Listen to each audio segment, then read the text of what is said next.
It's Speak Out. Let me just reverse a bit and say good morning to the listeners of Vibes. Welcome to the program. If I stay within my setting as a public officer, as the public relations officer, and I stay just within the office space and do not go out to the public, how will we understand what is happening on the ground? Still delivering. We've done a lot, not just in terms of the general infrastructure, but homes, support to farmers, support to fishermen, etc. And as time goes by, more support will be given to Caribou and Timaki. It's Speak Out Unfiltered.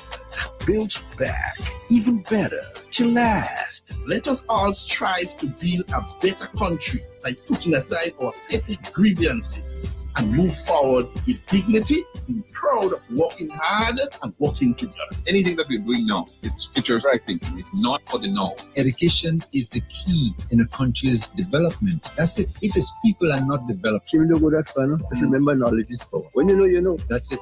It's Speak Out Unfiltered. We're happy to have you on Vibes 101.3 and 106.3 FM every Thursday, 10 a.m. to 2 p.m. Do you feel the vibes? Go in. Go in.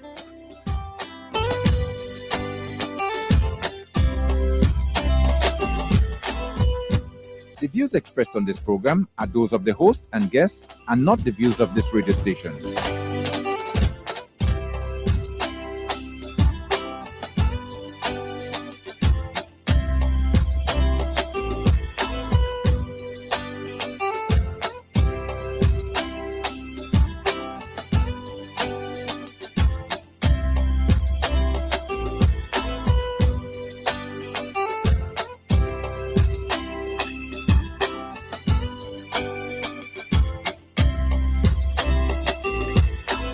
And it's just about time for me to say good morning to you right here on Vibes FM. Welcome to the program Speak Out Unfiltered for today, Thursday, 15th day of January. How are you doing this morning? Well, I'm glad that you're able to join us as you've always been doing. And being entertained, informed, and interactive as well, as the program has always been doing that as we continue into this new year. I'm your humble servant, yours truly, Kim the King, and later on I'll be joined by my colleagues and other guests that are supposed to be on the program this morning. And you have a chance to interact with them as well.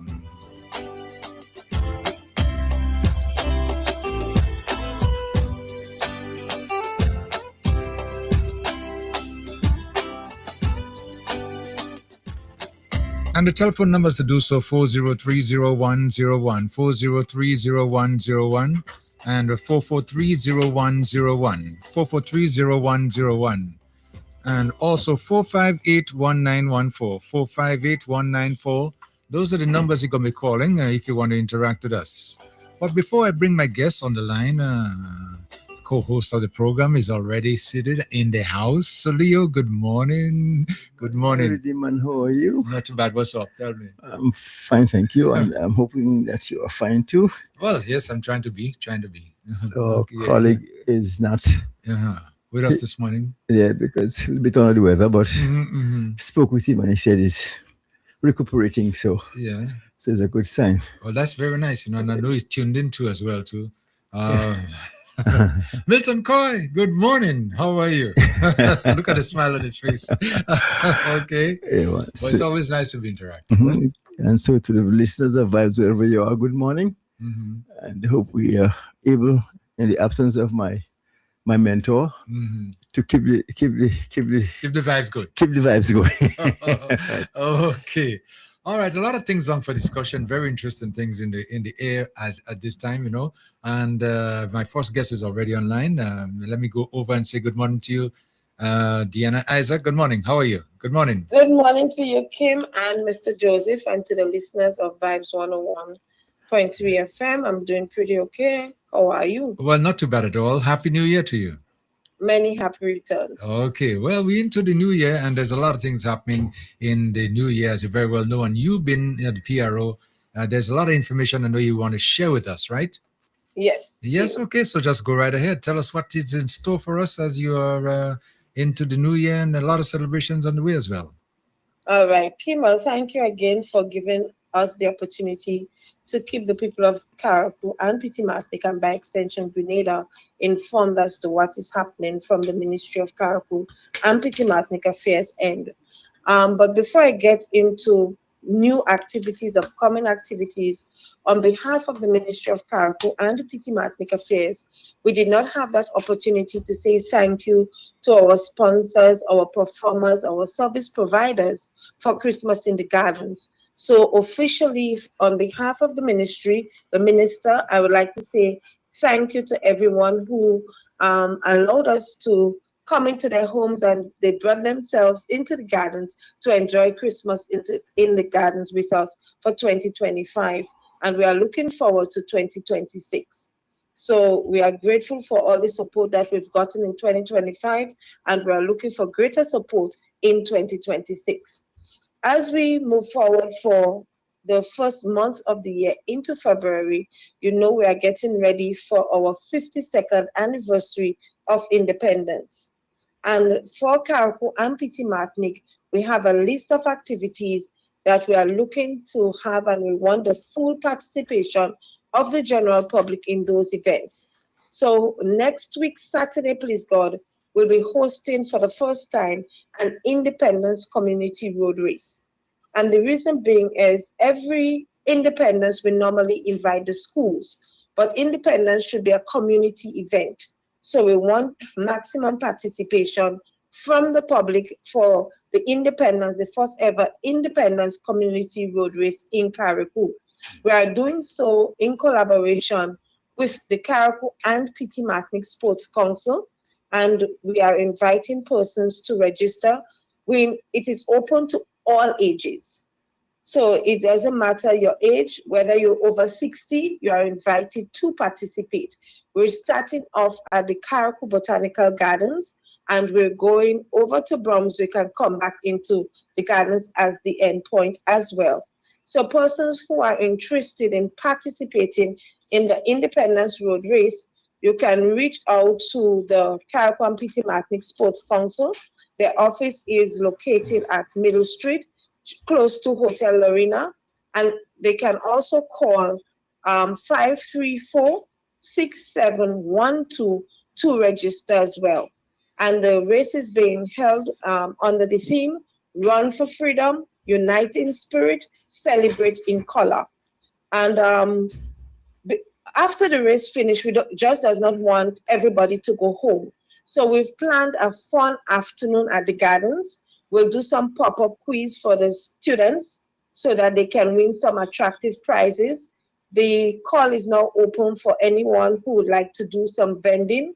We have space for at least 3 vendors. So any person out there who would like to vend after the Independence Community Road Race, or they can even come before lunchtime and we can have lunch at the Botanical Gardens. They can call me on 443-6026 or 457-1308 to express their interest for vending. So that will be our first event for Independence, our community road race on Saturday, the 24th of January. And we move over to Pitimatnik as per usual on Sunday, the 25th for their church service. We are awaiting the team from Pitimatnik to give us the details as to the time of the service. But as usual, we'll be using the Sanchez to go over to Pitimatnik to support the people up there. So as soon as the time is confirmed for the church service, as per usual, we will do our flyers and we'll send out the information to the radio stations and the television stations so persons can know what time to reach us at the Hillsborough Jetty to journey over to Pitimatnik on Sunday, please God. And after the church service in Pitimatnik, for the very, very first time, we'll be having our Independence Ministers Folk Song Competition. It is a very interesting competition where we have invited the schools. We still have a call out there for community groups to register to participate. They can contact the cultural officer, Mr. Leftis Matheson, on 414-9808 to register their interest. We have monetary prizes for the Ministers Folk Song Competition. So you're not just coming to sing for us. You'll be rewarded for your participation. We also have a stipend that you will get to help you to prepare of $500, and there will be 3 individual prizes as well outside of the main prizes. And I must say, before I continue, with even the sports, the road race, we have monetary prizes as well. So because we want to have maximum participation from the communities. So the Ministers for Some competition is for the Friday, the 30th of January, and it will be held at the Botanical Gardens. Please, community groups, pull yourselves together. We're inviting you to take part in something that is cultural. We love to refer to Carriacou as the cradle of culture. So let us show the world that we are ensuring that our culture remains. And on the 1st of February, we have a double event at the Botanical Gardens. As we did last year, we have our church service at 10 a.m. We've invited all of the churches. We want to have a mass choir. So persons out there who have good singing voices, even if you don't have a good singing voice and you're interested in joining the choir, we have a live band that will be backing you up. We will start practice sessions in the coming days. So call us at the ministry, or you can call me on 457-1308 so you can get the details of the choir practice. And we stay in the Botanical Gardens to have our cultural evening at 3 o'clock on February 1st. And that is where we'll showcase our saraka and our oil down, because the national dish is oil down. So if persons out there and they have white rice, they have corn flour, cornmeal, bread with the different seasoning, and they would like to support us for the cultural evening, we will appreciate that. We are also looking at having some performances on stage as well. We've written to a number of groups to ask them to do so. So we're asking the public, every person in Carriacou and Petit Martinique, and even those of you that might be joining over to Carriacou for these weekends, to come out and support us at our independence events. And then we close off our independence events in Carriacou on the February 4th with our Independence Awards and cocktail ceremony. That event will be held at Mermaid from 7 p.m. It is also an open event. We have to remember all our independence events are open to the public. They are no cost. And this year, we've changed the categories for nomination. And this year, we're looking at Young Achievers, Under 30, Community Service, Cultural Ambassador, Entrepreneur of the Year, Sports Excellence, and a Lifetime Achievement Award. So any person who you think is deserving of being awarded in those areas, we have an online nomination form. You can go onto the ministry's page and you will find the link for the online nomination. But if you're unable to do that, we have a committee member, Miss Wendy Andrew, who you can contact. Her number is 403-7035. So those are our events for Independence 2026 for Carriacou and Petit Martinique. And per usual, we'll be going over to Grenada on February 7th. So persons who are interested in making the trip with us, please call into the ministry, give your name to the receptionist, and so we can note it so you will not get left back. You will get further details as to which boat and everything will be going with us in Grenada. So as I said, Kim, it is all about the community for this year's independence. We want to build back our community spirit. So all the events are targeted at every person within the communities of Carriacou and Petit Martinique. We'll also have a charter boat to bring the people down from Petit Martinique for the events. So persons from Petit Martinique who are interested in coming down for the race next week, please God, arrangements are already being made with Sanchez to bring you down. So you don't have to worry. All that you will get is just get yourselves there, and we will let you know what time the boat will be departing from Petit Martinique. So Kim, we want to ask the public to support all the events that we are having. Even the corporate citizens, we want to say thank you again to Paddy's Enterprises. They are the first one to come on board to support Independence 2026.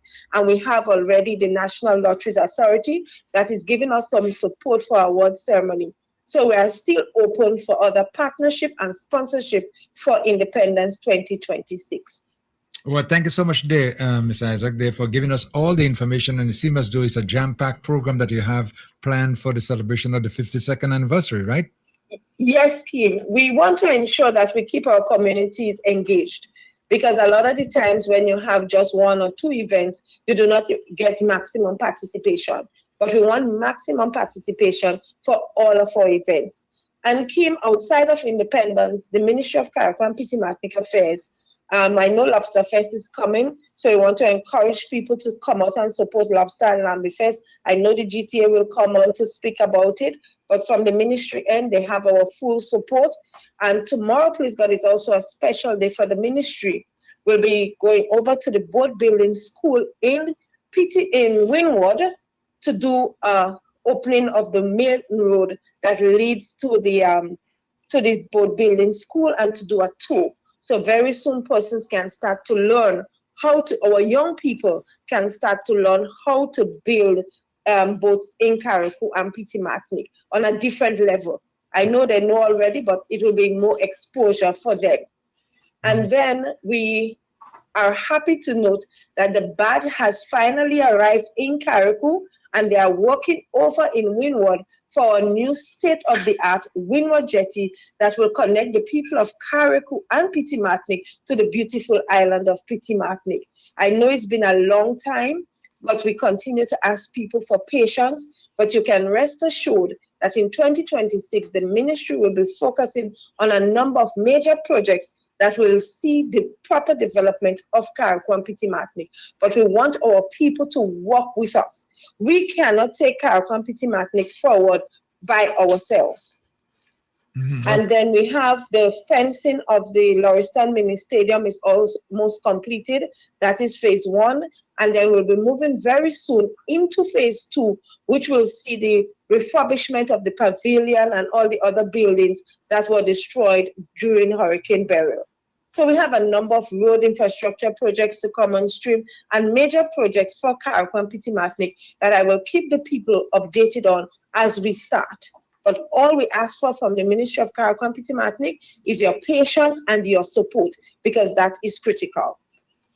Okay, I just wanted to just reiterate, because you mentioned earlier on, at the Minister's Folk Song Competition, and there'll be some sort of a subvention or, stipend, whatever, given for preparing for the show, okay, for the competition. So how does one go about doing that? Okay, for the Minister's Folk Song Competition, we have a registration form. As long as you indicate your interest in participating, we will forward the form to you. Whoa. Once your form is received, I will make arrangement with the National Celebrations Committee so that you can get your stipend to help you with your preparation. Mm-hmm. Okay. It's as simple as that. Mm-hmm. But we want persons to call in early. We have at least 2.5 weeks to prepare ourselves. So we want especially the community groups to call in now to register their interest and to fill in the form. We have a $5,000 overall in terms of the prizes for the competition. It's in 2 categories. The schools, the first prize is $2,000, and the first prize for the community is $3,000, and we will still give a second and a third prize. And then we have best folk competition. In terms of the best folk song, that will be $500, and then the best independent song, an individual prize of $500, and most creative performance prize of $500. Okay, so there are many categories, that you could. Many categories. Right. So we want our communities pull the seniors together and form a group, even if with the middle-aged persons, the young people, and come out and showcase that singing skills, especially our African heritage of folk singing. We'll be really, really happy to at least get 4 community groups or even more to participate in the minister's first folk song competition. Okay. All right. Well, I'm glad that you went into a little bit more explanation on that, to make sure that people understand exactly what route to take, if they want to be part of the celebration. So there's quite a number of activities, like I said, planned there for the entire celebration of a 52nd anniversary. And it seems as though that is jam-packed, but just go a little bit more into the final day, the 7th, that's in Grenada. And I know that there'll be some people traveling from Carriacou to Grenada going down, right? Yes. For the 7th, we have started discussion with one of our ferries. Mhm. And soon as that is confirmed, we will put out the information as per usual on your radio station. We'll put it out on the ministry's Facebook page. We'll put it on WhatsApp. And persons will know the time, but definitely there will be a charter to Grenada on the 7th. Right. And we've invited the schools to at least send some students, about 10 students, so that they too can experience the national celebrations for independence. Okay, well, I know as soon as you have that information, you're going to get it to us. People could start getting Definitely. themselves ready, because I know it's something that people always anticipate, going to Grenada, especially on that big day, the final day, okay? Yes. Okay, Miss Isaac, well, I think you went through most of the stuff that people should be informed about, and I want to take this time out to just ask you to just give us a little bit of a wrap up as to, what we should be doing and getting ready as we end our interview with you. All we're asking the people of Carriacou and Petit Martinique to do is to participate, full participation in all our events for the 52nd anniversary of independence. The theme for independence is anchored in faith, guided by purpose. So we're making God the center of this year's independence celebrations. Next week, Saturday, the 24th, is the community road race. Register with the Sports Council at Middle Street and call them at 534-6712 to register. On Sunday, we move over to Petit Martinique for our praise and worship at the Catholic Church there. Further information will be given. Then we move to our folk song competition on the 30th at the Gardens. Praise and worship in Carriacou, February 1st, Carriacou Botanical Gardens, 10 a.m. and our cultural evening at 3 p.m.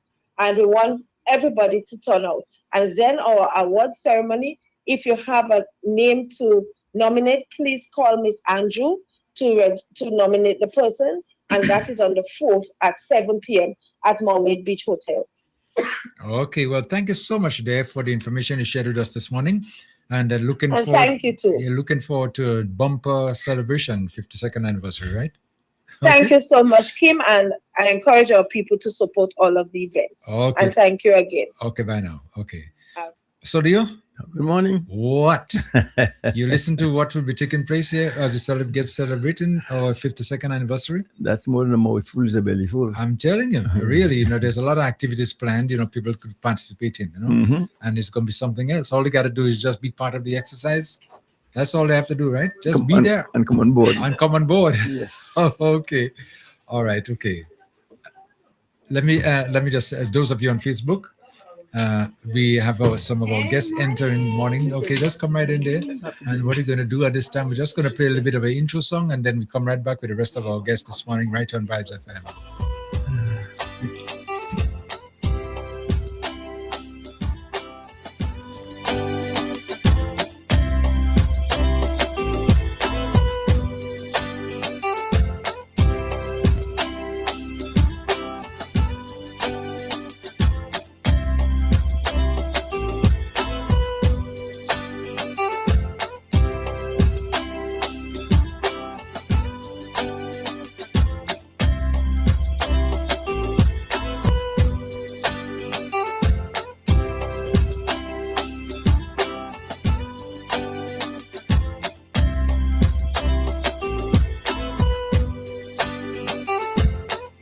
Well, let me just get back right again. Our guest is already seated, as you, those of you on Facebook, on YouTube, have been viewing what's going on anyway. But those of you on the internet, on radio, we just take a little bit of a break there to bring them in. So first, right now, let me introduce who is going to be in the program this morning. Miss Arena, you are Miriam Mills, right? Of course. Did I get it right? Okay. Mills is a Mills. I like that. Okay, from the GTA, right? Okay. And we also have another colleague of yours. I think it's a manager who's sitting in. You want to introduce her? Tell us who she is. Of course, that's my wonderful and hardworking manager, Mrs. Curl Hushdiali Grant, the Chief of Operations at the Grenada Tourism Authority. Well, thank you so much for the introduction. And let me turn the microphone over and say good morning to you, Mr. Kolak. How are you this morning? Good morning. I am fine, thank you. Happy to be here in Carriacou. And of course, a pleasure. Good morning to everyone who's listening. Well, thank you so much again.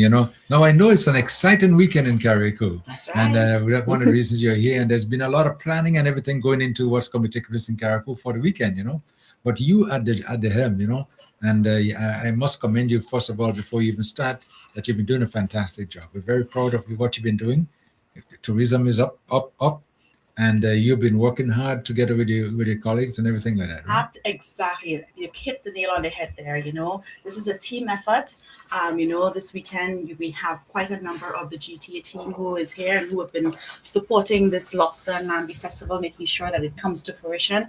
For us, this Lobster and Lambi Festival is really big. It's really about, talking about what else can we do that comes from the heart, and being able to understand the traditions and who make Carriacou, what makes Carriacou Petit Martinique special is really very important when we look at how do we continue to develop the country. How do we ensure that we bring along the stakeholders and all of the other partners within the various communities to be part of something like this. So it is novel for us. I know that there are other parts of the regions who do similar, festivals, lobster and other things, but we think it's very, very important, and it's there to our heart. Fishing, nautical landscape, be it as a boat building or whatnot, everything comes back into one big whole. And so, diversifying this product, especially since after the passing of Hurricane Beryl and the fact that we've had to be so resilient and finding other ways to be able to expand in what we have and what we know and who we are as a people is really, very important. Well, I see that, and I know that you guys have been working very, very hard to make sure that we have more. But I was saying to Ms. Mills earlier on, where did the idea come about? This Lambi and Lobster Festival. How did we arrive at that?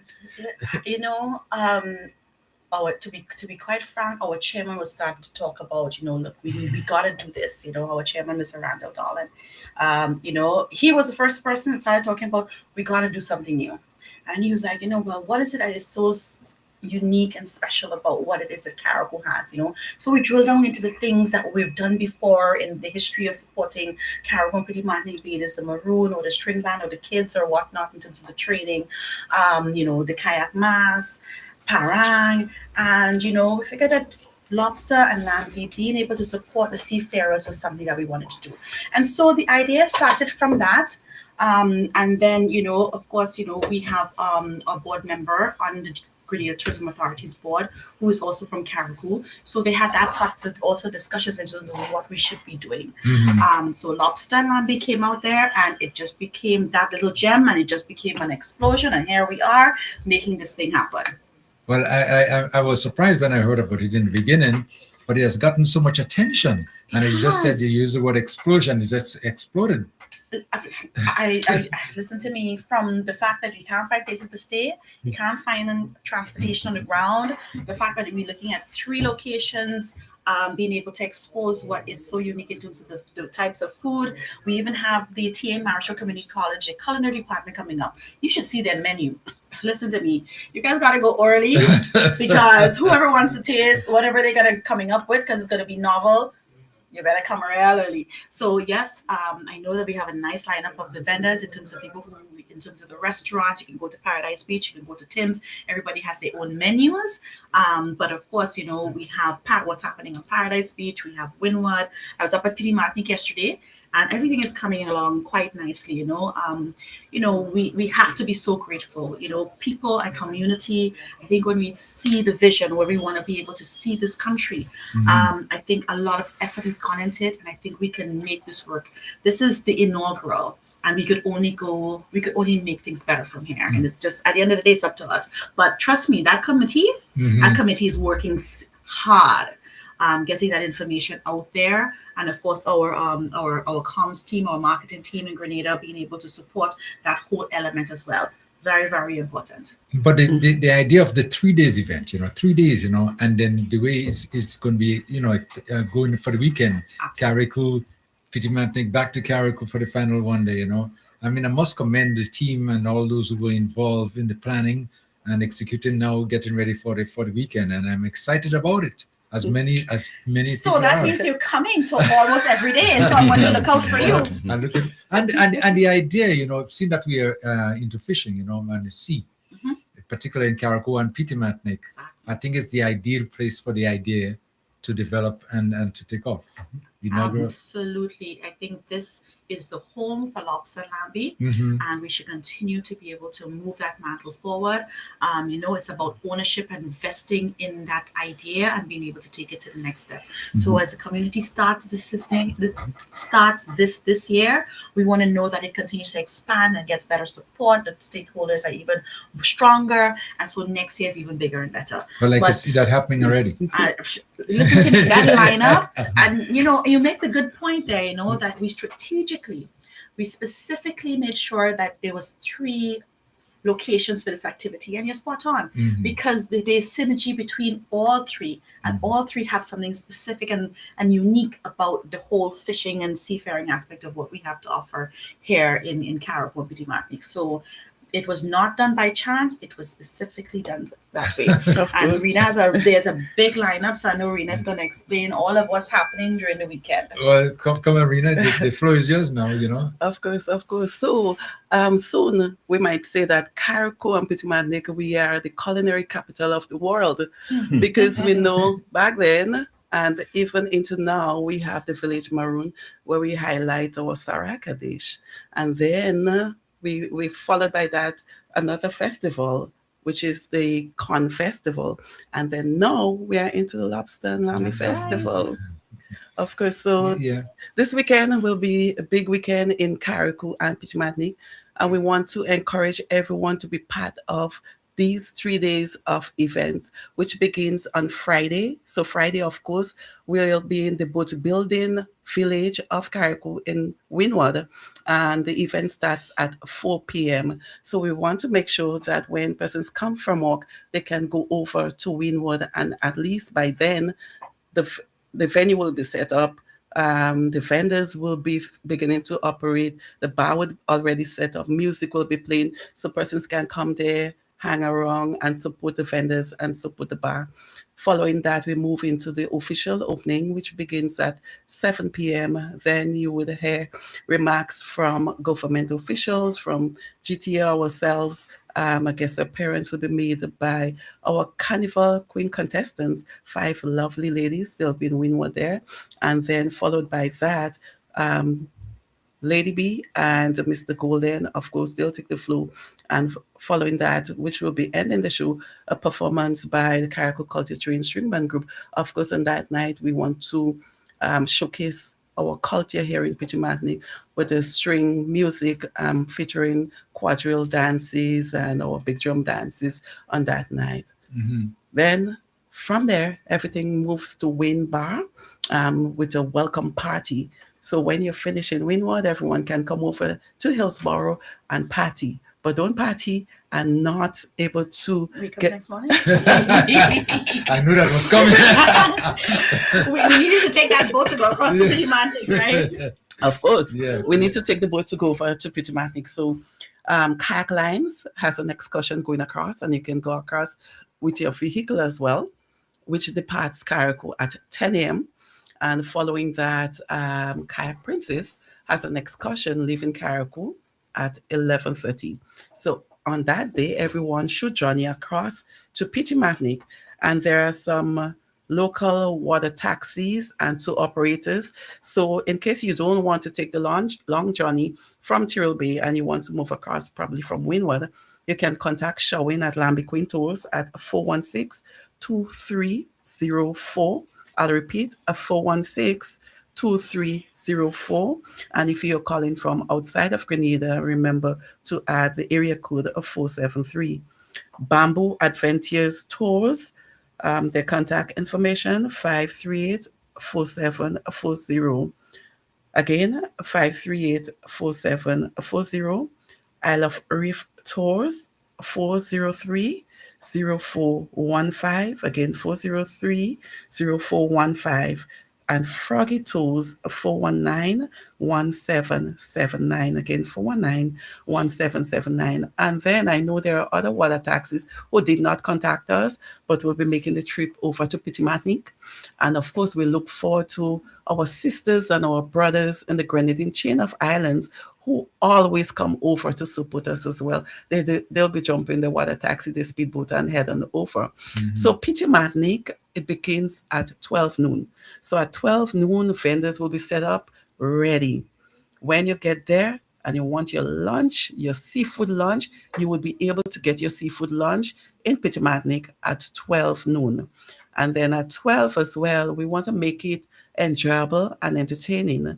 So we'll be having the fun games on the beach, which we call the onshore activities like the lime and spoon, the needle and thread and such. So we'll be having fun games into 4 o'clock, which is where we'll have the ceremony, again with our government officials and GTA as well, doing a bit of remarks. And then Pittimatnik said they like string band music. So they want Culture Train to come across. So Culture Train will be joining to begin the show, and which will be followed by various artists. So on the cast, we have Menti, we have Two Blacks, we have Short Pre, and we have Terra the Governor. So it will be a packed weekend in Pittimatnik, and not something that anyone will want to miss. We know that Pittimatnik, the people are warm, they are very welcoming, and if it's one thing, they know how to enjoy themselves. And in the same breath, I just wanted to say a special good morning to Mr. Dwight Logan, Terrence, Casey, and the entire team, Miss Bridget, the entire team in Pittimatnik was working hard, very hard, for this festival to be a success. And from that note, we come back to Carriacou. Oh boy. Yeah. Right? So from 12 o'clock, go down to Paradise Beach and you can get your seafood. Action pack again from 12. We'll have the fun games and activities, domino playing and everything into 5 o'clock. At 5 o'clock, of course, we want to include our young people as well who are doing what they have to do to keep the culture alive. So we have two of the foundation artists, which is Cello and Young Cody. They'll be performing. And then we go straight into Sakina and her band, which will be followed by Flatter, Mr. Golden. And from Grenada, we have Dread Lion. I said the Alpha One band, did I? Right. And then while Golden is performing, imagine being on the best beach in the world, the famous Paradise Beach.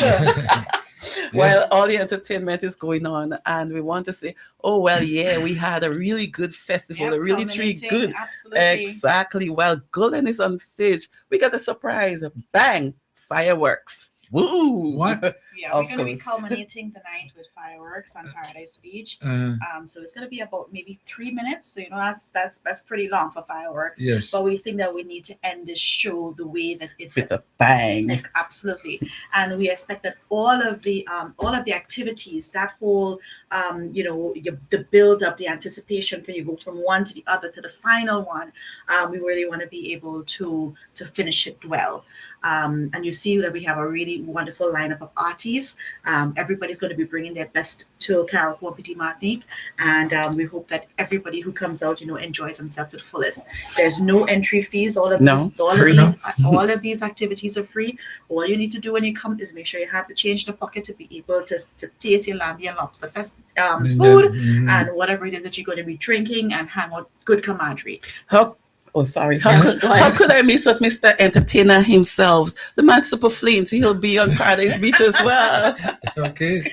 Yeah. And all of this, right now our CEO or CMO is also on the ground, and we're also going to be having our chairman is going to be coming in on Friday. I know Minister Thomas is going to be here. Our PS for Culture as well. We have quite a big contingent going to be up here, and this is also going to be. We also have the press. Press is also going to be media coming up as well. And we have, I think, one international influencer / media person who's going to be here as well. Because we want to be able to, after all of this social media, we're pushing this thing back out. We need to start saving the date for next year, January. Wow. Our parliamentary secretary as well, Mr. Queen's Britain, will be here as well. Well, yes, he's coming up. So Leo is sort of. And you know what? I can't afford 2 pence, but I could contribute a penny halfpenny. I think it's a super idea, and expansion of the idea is inevitable, as far as I could see. And Sheena just stole a bit of my thunder, because it has to go from lamb and lobster to seafood. Yes. Because a lot of people don't know how well we have Cole wash, we have brigo, we have poisson awime, we have andouille, all that. Of course. And that could be the way that we continue to showcase what is unique about what it is that we have. Amen. Hallelujah. So, as you say, the sky's the limit. We start from here. We have this nest egg. We have to look after it, and then we continue to build on it. Yes. And of course, even though we said that it's Lobster and Lamb Fest weekend, it is a seafood weekend. So even many people, they spoke about they'll be doing shark farine. Some people say they'll be doing wilks and all different types of seafood. Yes. Because I go swimming every morning. I don't want the sharks to get jealous and include them, please. Yes. We only mentioned lobster because we know lobster is an immediate sell. Yes. But seafood weekend. So the information is out there, throughout the region in terms of come down to Carriacou and Petit Martinique. It's on the yachting net. We need to let people also know that this is also happening in Carriacou. So we expect to see some of the yachting community also come out. We have no stone has been unturned. We've really put our best foot forward with this, and it was certainly a team effort, and we want to really congratulate the and thank the local organizing committee. I think it's a total of six persons on our committee. Been present, been engaging, been able to be proactive about certain things, forward thinking and forward minded people. And I love to work with those people, because even if you come to a stumbling block, there's always a way to be able to overcome it. I had a chat yesterday, for example. I don't know, hope she doesn't mind me chatting about her, with Casey in Petit Martinique, right? She's doing some of the decorations, and you really have to love these things from the belly to really see the vision. And when she talks about some of the things that she wants to be able to see, and you get into that zone of what this is supposed to look like, it's like, okay, you know what? I'm going to make sure I'm on that boat tomorrow. Because you see, it's really a love, it's a passion, and that is the type of people I like to work with. But I tell you, been in media, and been in the accommodation business as well too. I've had hundreds and hundreds of calls from mainland Grenada of people who wanted to come to Carriacou and cannot find accommodation. And something about this accommodation. Really. I mean, but the idea of everybody wanting to come, because it's the first one, and the idea is great. And what is promised for the weekend is something different as to what they've been used to. So this is one of the reasons, again, they want to be there to experience the first experience. Exactly. And what we have been, so before I go on, I missed something. So the Dumfries and the surrounding villages committee, they'll be having a breakfast at 6 Roads Cross, 7 a.m. on Saturday. So we want to encourage persons to support that, so that they can have the village maroon come April. So to those people who are in Grenada and you want to come across, I know some people call me and they said that they'll be coming across with the yachts and whatever, but we have SVGA. You can come across with SVGA, come across the morning and go across the afternoon on Saturday and Sunday. And of course, you have Osprey Lines that will be coming across 9 o'clock. You can get to Petit Martinique, of course, and then back to Grenada. Osprey leaves at 5 o'clock, 5 p.m. I know you'll be saying, no, I don't want to leave, but that's the best choice we have for now, because we know that everyone wants to be part of this festival. Please clear something on the Osprey line. That's for Saturday? Yes, Saturday. They're not Not operating on Sunday. Sunday. No, not on Sunday. No, we were SVG. hoping for a Sunday. Yeah, Right. that question has been Yeah, asked because many we times. wanted to be able to move a lot more people to Pity Martini, but Yes. you know, it didn't work out. But they are certainly willing to talk with us and to have those specials ready for 2027. Right. So So we're thinking moving- ahead now. Yeah.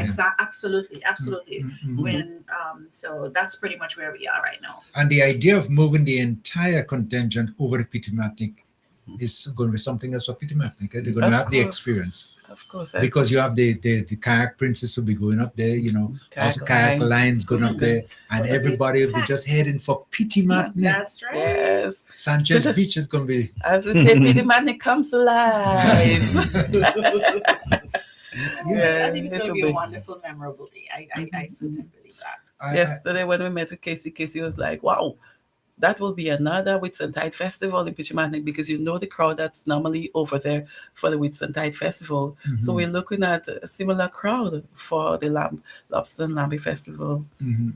And even the idea of some people who want to go travel over to Pitimatnik with their vehicles, you know, they would have the Yes. opportunity as well to do so. Yes. I mean, Yes. everything is in place. Everything is in place. Wow. I mean, anybody who missed this, you know, you don't want to miss it. Not at all. Not at all. Definitely not, you know. But I like I said in the beginning, you know, it's a great idea, and we've been getting all the support, especially from the GTAs behind this 100%, right? 100%. 100%, you know. And then you also have people in the community who is lending the support as well too. But I could see in 2027, it's going to be much bigger and I bigger think and bigger. And you never know, sky's the limit with this one, the idea.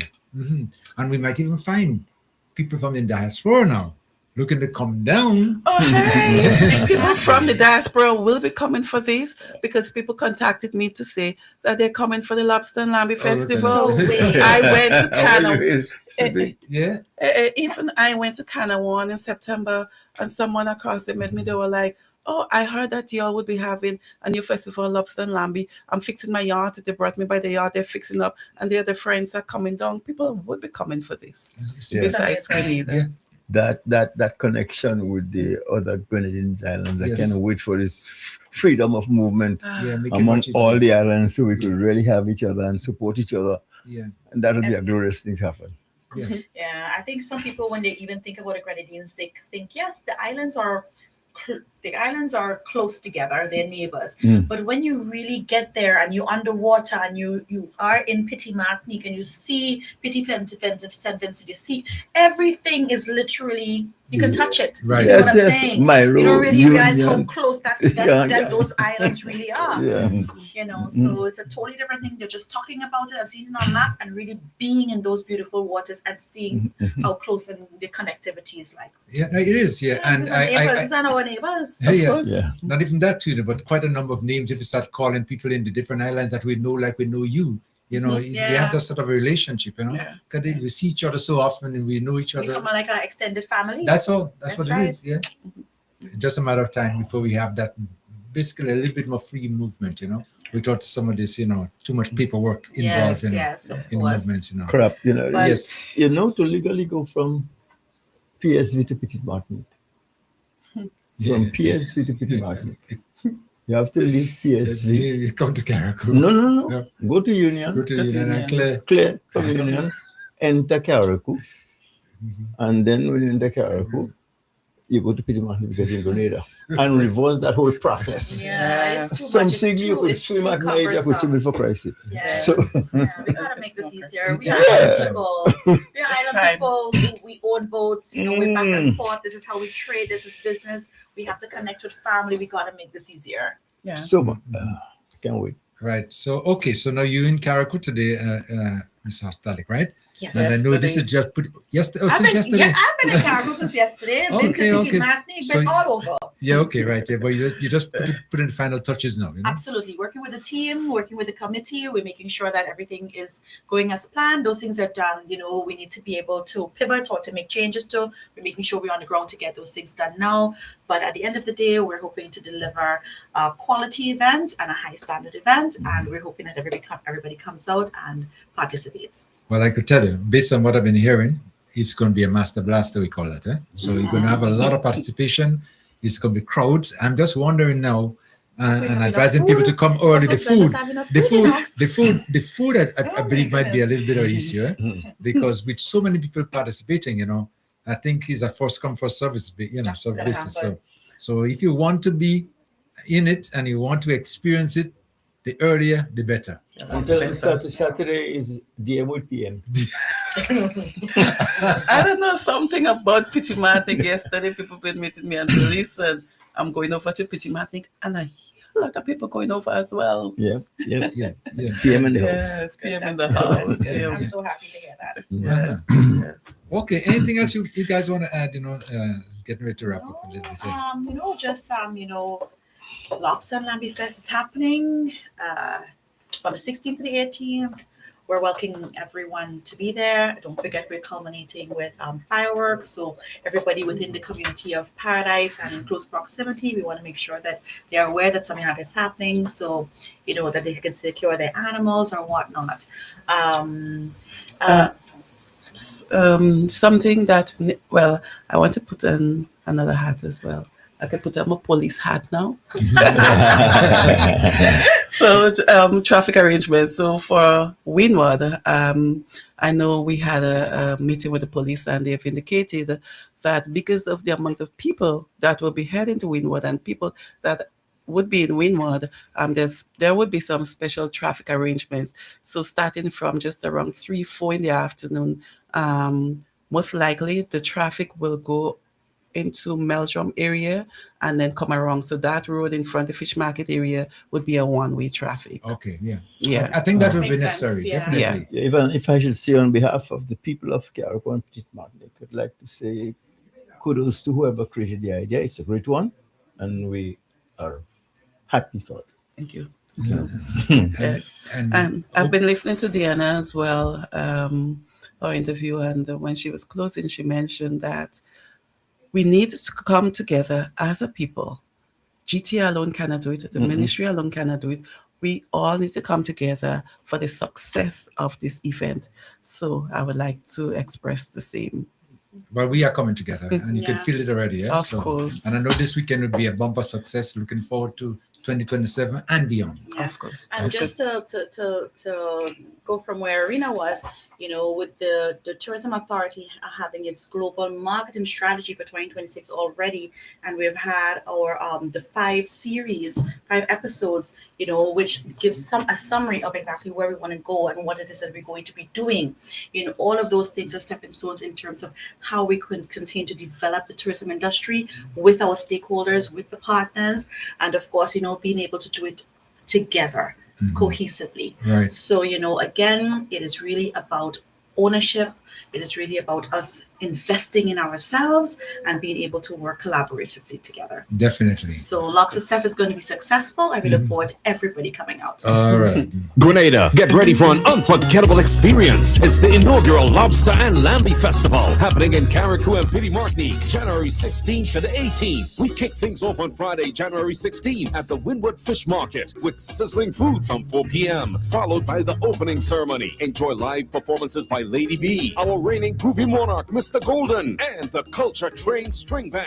Then on Saturday, January 17th, all roads lead to Sanchez Beach in Petit Martinique. From 12 noon, get ready for non-stop music, live performances, and delicious food all day long. Taking the stage will be Menti, Two Blacks, Flex, Short, Terror the Governor, and the Culture Train String Band. On Sunday, January 18th, we wrap things up in style at Paradise Beach, starting at 12 noon with more flavor, more entertainment, and more fun. Featuring performances by Sakina and the Alpha One Band, Slaughter, Dread Lion, Super Flying Flint, and Mr. Golden. Come celebrate the flavors, culture, and vibes of Carriacou and Petit Martinique at the inaugural Lobster and Lamby Festival, January 16th to 18th. It's on in Carriacou and Petit Martinique. That's right. It's on in Carriacou and Petit Martinique. Oh, Without a doubt. Without a doubt. It's going to be safe. It's going to be fun-filled because we know the people of Carriacou and Petit Martinique, we are friendly and we are known to be the safest place.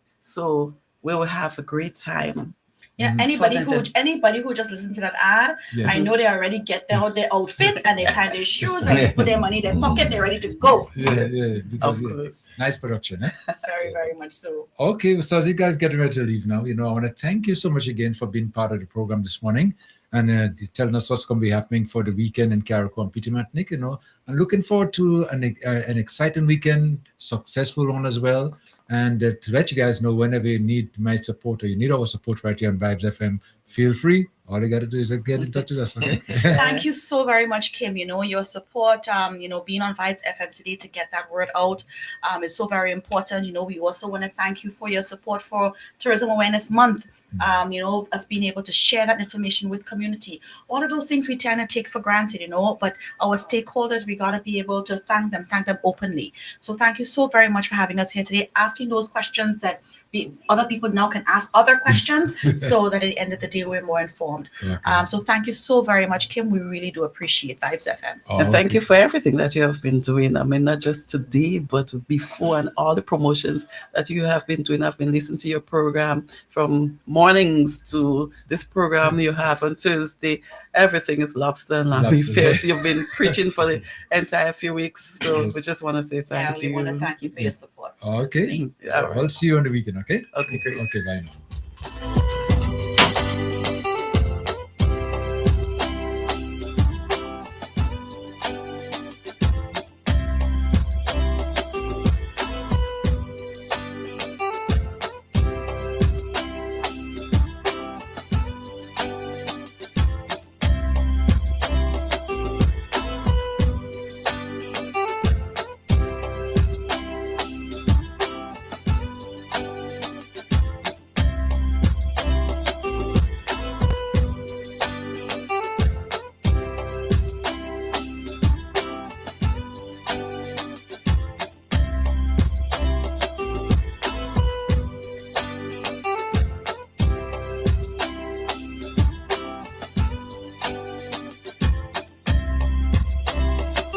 Well, I noticed that the phone's been ringing for the longest while, and I guess some of the callers trying to get in touch with us. Let me take the first call. Vibes FM, caller live. Caller, come in.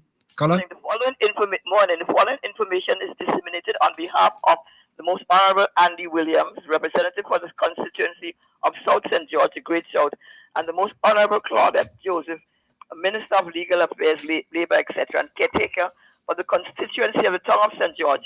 I've been fully authorized to speak on their behalf. Firstly, to the both constituencies, you are hereby informed of an island-wide independence motorcade this coming Saturday, which commences at Cuthbert Peters Park, St. John's, culminating with entertainment and cultural performances at Command Park, Grand Anse, in the of the island. There are persons who wanted to go requesting transportation. You're asked to contact for the constituency of South St. George, 440-1110 or 457-5569. Let me repeat that again. For Andy's constituency, 440-1110 or 457-5569. That's for the Great South. For the constituency of the Tongue of St. George, 435-869, 435-8696, 435-8696. That's for the Tongue of St. George. Secondly, and all are asked, please, therefore, I'm coming secondly now. All are asked to please take note of the under mentioned and be guided accordingly. Date, Wednesday the 2nd of February. So mark the date on your calendar, or alternatively put institute another method as a reminder. The event, an Independence Oil Dung Sale, costs $20. Organizer or event planner, held under the auspices of the Most Honorable Claudette Joseph and Team Tongue. Venue, the pedestrian plaza on the Carenage next to the Pizza Hut. Time 11 o'clock. So don't delay. Contact the constituency office today, 435-8696, to place your orders to secure that sumptuous, mouth-watering, finger-licking good meat or vegetable oil dung. This Independence Oil Dung is approximately 3 weeks from today. Therefore, you would be reminded periodically or at regular intervals, because the early bird catches the worm. Simultaneously reminding you of this closer impending Independence motorcade. That is this Saturday. Finally, as Grenada is on the threshold and and ushers in the 52nd anniversary of obtaining political independence from Great Britain. Honorable Andy and Claudette wishes the residents of both constituencies and this nation and Grenada by on extension and people in the diaspora a happy 52nd independence, and hereby solicit your support to join in the aforementioned activities and those as outlined above, and probably those not mentioned, to celebrate this momentous occasion. This disseminated information was prepared solely by myself on behalf of the Most Honorable Claudette Joseph and Most Honorable Andy Williams, on whose behalf I'm fully authorized to speak. So I just hope everybody this weekend, the 17th, the motorcade, Independence Motorcade, please contact the various offices for transportation, and also don't forget in the town of St. George, our oil down there, you could call and place your order, and of course you collect it on the Carnage Plaza near to the Pizza Hut. Delicious oil down. Everything is pre-ordered, and from 11 o'clock you could collect it. So like I say, it's on behalf of Honorable Andy Williams and Claudette Joseph, whose on whose authority I'm fully authorized to speak. Okay. Okay, thank you. My friend. Have a great day. Thank you so much for the information. Okay. So, Leo. Yes, sir. Excitement. And it feels so good, and especially when people are thoughtful enough to say thank you for whatever you've done, and thank you for your contribution, as we say, YTT. Mm-hmm. Yep. Yes, your contribution, YTT, Yep. and that those of us who familiar with YTT and Carriacou, what you've done yesterday, what you're doing today, and what we expect from you tomorrow. Yeah. So thank you, YTT. I like that. Okay, I like that. Yeah. Right, yeah. But Carriacou is going to be the focus this weekend. Yeah. Absolutely, yes. Yeah. And it's, I'm telling you, it's hotter than I thought it was ever going to be. Every day there's somebody asking, calling. Anybody cancel? Looking for some place to come to Carriacou. Yeah. Yes, it's a good thought. But again, and I think it's going to grow, and it's a good opportunity to showcase all that we have put into the sea. Yes. You know, and not just Lambie and Lobster Festival, but there are a lot of delicacies lying there that we just go past sometimes.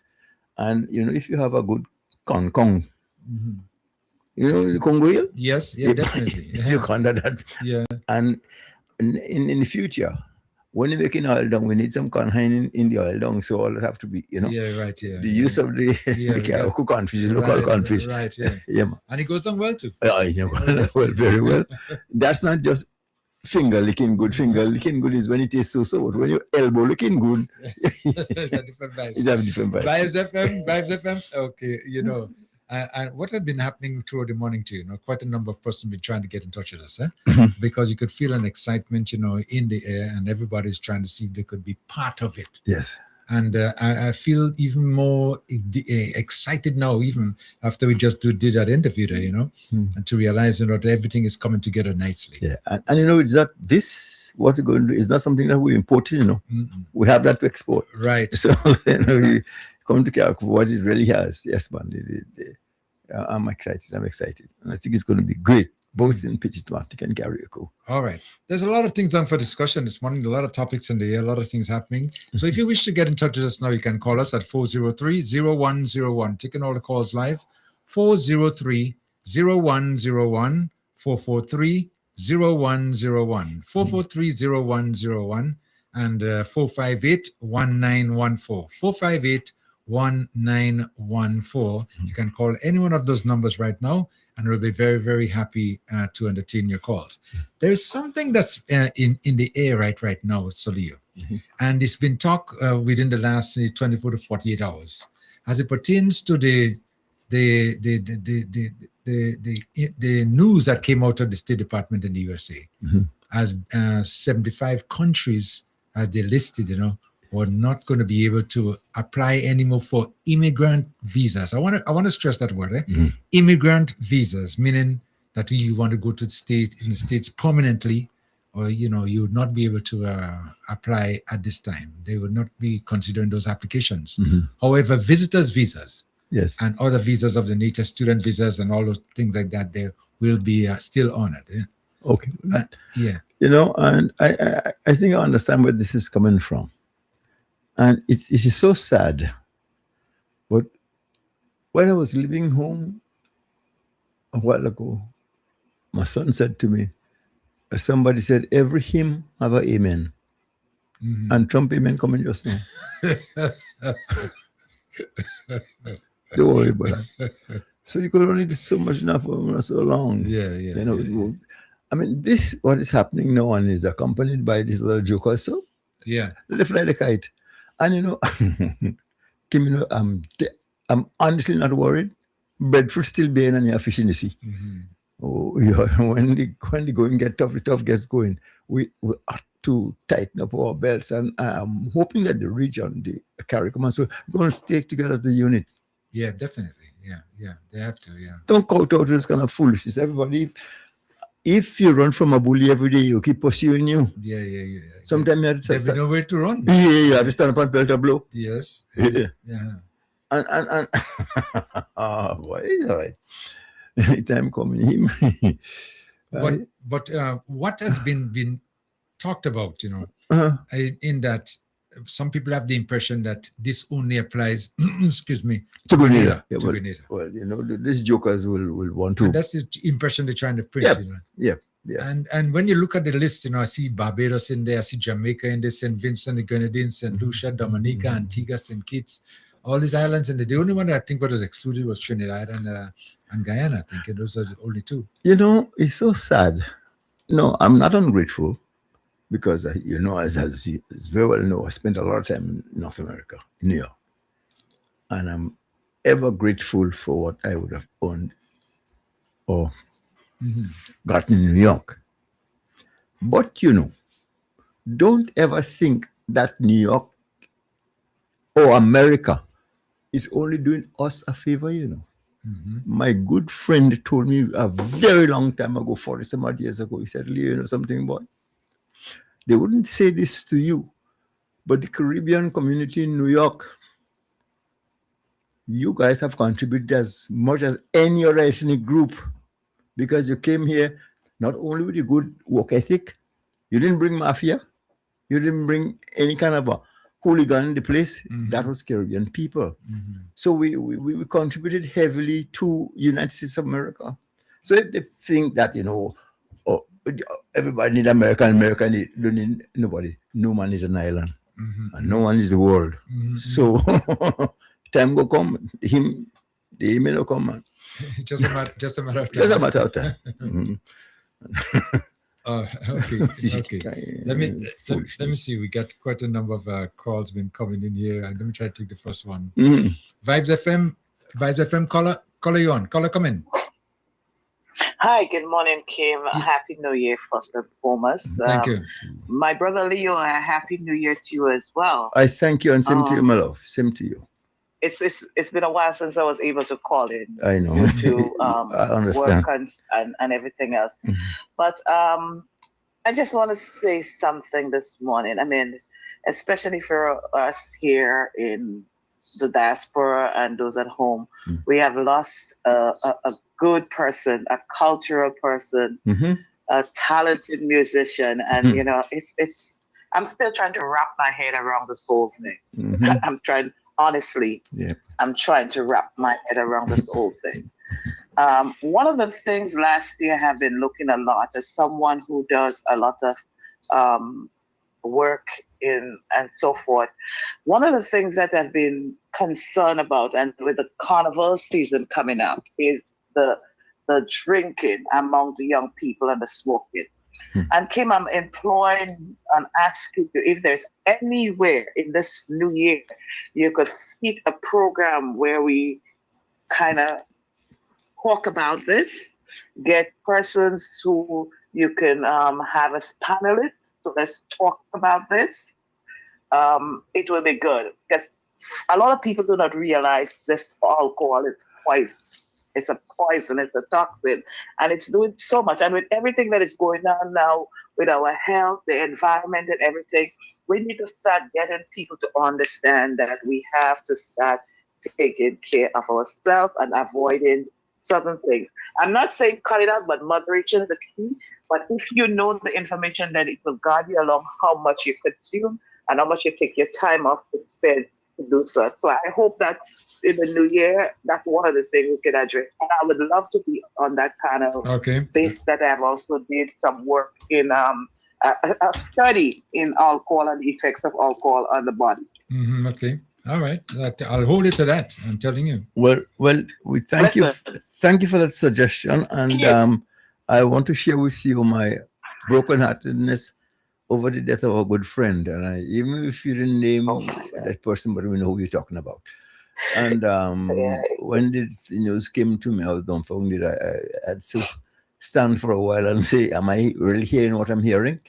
But we lost a great one. I know that. I'm telling you, Leo, I woke up getting that news. I didn't even say my prayers yet. And I was walking in on my job, came from the elevator and heading towards my lab. And my feet were so heavy. It's like I'm walking and like it feels the heaviness. It's like, something just overtake your entire body and you're in this different world. That's how it felt yesterday for me. I was just out of it yesterday. It was, I just couldn't believe it. And especially just speaking to someone a few days ago, it's deep. It cuts deeper. I'm curious. Ask Milton. You could find it from Milton. Once I said I will do something, I will do it. So it's a given there. Whenever let me know, and I'll make myself available. Let me say this to you, please. I don't know where she'll be interred, but if the remains are coming to Carriacou, I'll do it myself. But if she's been interred in New York, I would please like somebody to render the song, If I Only Had Time. If I Only Had Time. Whenever we get together and she would sing, If I Only Had Time, Leo, that would be accompanied by tears. Yeah. I will call you and we will talk about that. Okay? We'll talk about that sometime, Yeah. I'll call you and we will talk about that. But I'm here. I'm very concerned and I want us to address this topic. And I wish on a national standpoint that there's so much government could do now, but a lot more should be done, especially with our young people smoking and drinking. I've seen the effects that has been caused, and it's a dangerous trend. It's a dangerous trend. Yes, we're heading in the right direction. Employment is going to reduce it. Ajamo quite rightly said, the devil always find work for idle people. So rum drinking is one of them. So we will employ them, give them something to do. Yeah. Let's hope so. But then again, Leo, you cannot fix something when the damage already has been done. Yes, that's true. Because if you have young folks as early as 10 and 11 consuming alcohol, it's when it's always say an ounce of prevention is better than a pound of cure. When the cancer is taken over, how are you going to be able to cure it after it's taken over? So there's supposed to be some kind of laws that you cannot consume alcohol unless you're 18 or above. We got to start setting. A lot of people might be saying, "Oh, well, that's like their business if they want to drink." But when the monster has been created and unleashed into society, whose problem is it now? Yeah, we have to. So these are questions we have to ask ourselves. And safe persons, health-wise. It's a lot. I've just been doing a study around it, and I think it's time we address the elephant in the room. Yeah. Okay. Well, I quite agree with you. Okay. All right. So thank you. Have a good one, guys. You too. Thank you so much. Bye-bye. And the telephone numbers again: 403-0101, 403-0101, 443-0101, and 458-1914, 458-1914. Somebody just tried to said to me, please reiterate, we've just been speaking about the ban on the visas, and it's only a ban that's on immigrant visas. Visas, yes. We got to make sure that people understand that, because they sometimes get the wrong idea and thinking that it's, and not only a ban, it's called a pause. A pause, yes, as well. I was about to say that. Ban. Yes, I think I've been using the wrong word. It's just a pause. Slight suspension. Yeah. Just for a while, they might do some review to see exactly what should be done or what shouldn't be done, whatever. And it only affects the visas, the green cards and stuff like that. So if people now have, appointments that was scheduled as of the 20th, 21st, of this month, then there'll be a pause for a while the State Department, whoever is responsible, decide to do something, and make some more announcements. Okay, so it doesn't stop people from visiting or maybe applying for a visitor's visa and things like that. Yeah, and also, and again, it's for a time. Yeah, it's for a time. It's a pause. Yes, see, America has always been a good country, and sometimes we always, because of certain administrations, we blame the country for those few who want to have their way and will do what pleases them and is not necessarily always good for the country. Yeah. So let them go. They're not going to last. They're going to last. Time. Amen. Coming, man. Caller, come in. Caller, what's up? Caller, come in. Hello? Caller? Hello? Caller, you on? Hello? Hello? Yes, go ahead. Yes, you're on now. Go ahead. Oh, good morning, guys. Good morning. Good morning, Brother Leon. Good morning, Brother Kim. Good morning, sir. Good morning. Wonderful to see you guys on. Again, I haven't contributed for a while too, as the last caller indicated. She would have been busy doing stuff. But I want to also wish you guys Happy New Year, and all your listeners Happy New Year, and hope they look forward to great things happening in the year. In fact, the revolutionary period is here. This 2026 is a revolutionary period, and when I say that, it's a period of change. Yes, right. Well, thank you so much, and the same to you and yours. Yes, thank you very much. You're welcome, sir. You're welcome. So what I want to say this morning, first of all, the lady that spoke to you, I don't know if I could get the chance to give you my number so she could make contact with me, because there's a vision I have for Grenada, and I need people like her to kind of introduce what I want to do to people like her, and see if we could collaborate to do something that would really shift that paradigm in Grenada, so with that we could have better living standards and better lifestyles. So I don't know if you could, I don't know how we could do this, but I'd like to have a chat with her, if that is possible. So if you could find a way for me to give you my number. In fact, I could just give you my number if you don't mind. I don't like doing that in air, but no, but how can we do this? I'm looking at your number right now, because okay, so you want me to give you you've seen my number, right? I'm seeing your number, yeah. Definitely, yeah. And I've Does my number show up on your phone now? Yes, it's 416, right? Okay. So if you have my number, then you could I give you permission to give it to her, so she could give me a call if she don't mind. Okay. Okay. So what I want to say in particular is that what we have to focus on in Grenada is what we are doing for ourselves. So I always say, if we pay attention to what other people are doing, if we pay attention to what, hang on here. Yes, go ahead. Yeah, I'm hearing you. Yeah, if we pay attention to what other people are doing, we lose time on what we are doing for ourselves. Obviously, we have to, look around. It's like if you walk in the street and you have to cross, you don't just focus on just where you're going, but you have to look around. But at the same time, that shouldn't divert you from doing what you want to do. In other words, traveling where you want to travel. So all of the distraction in terms of what the US is doing and what's happening with Venezuela and all of that, those are distractions. They're happening in real time, but we have to also happen in real time.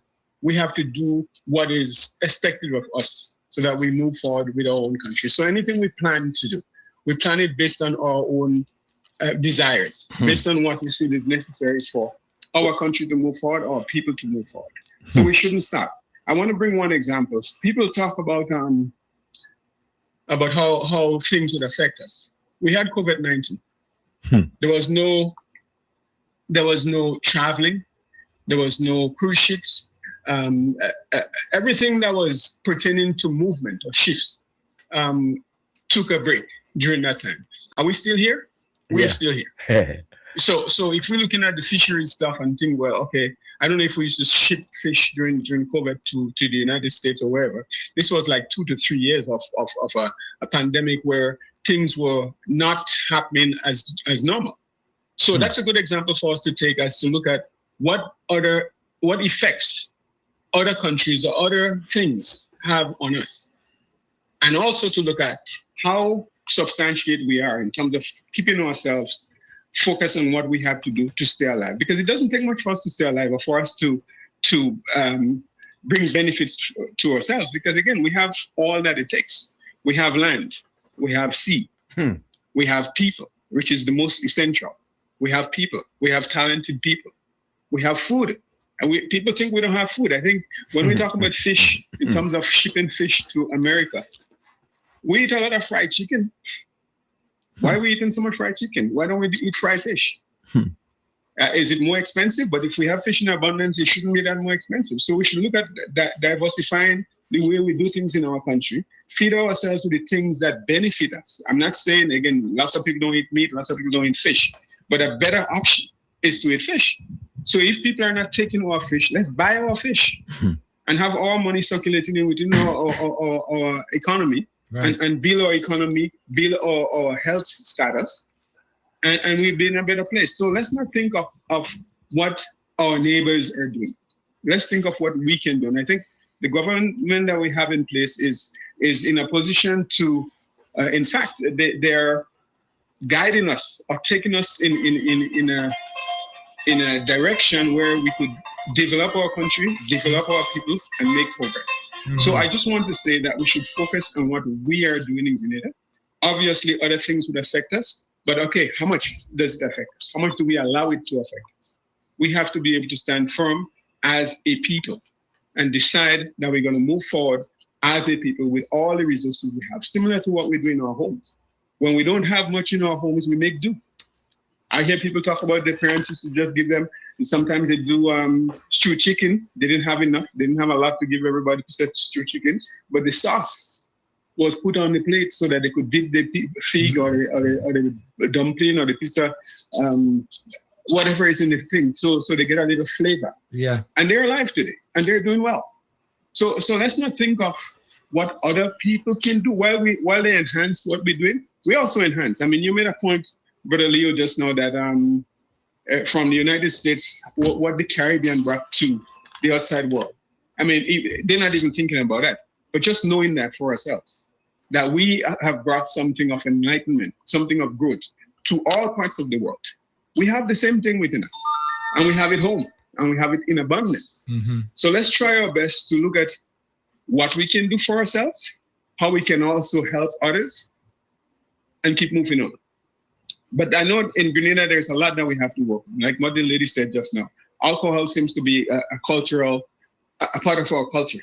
And that's something we should try to demystify. That's something we should try to move away from, because it doesn't help it with our health. It doesn't help with our what do you call that? Our social existence.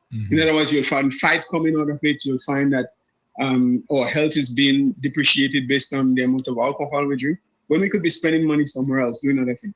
And we don't need alcohol to really enjoy ourselves. So we have to try to demystify that thing that has been growing within our country for the longest while. And every young person, because hey, young people learn what they see.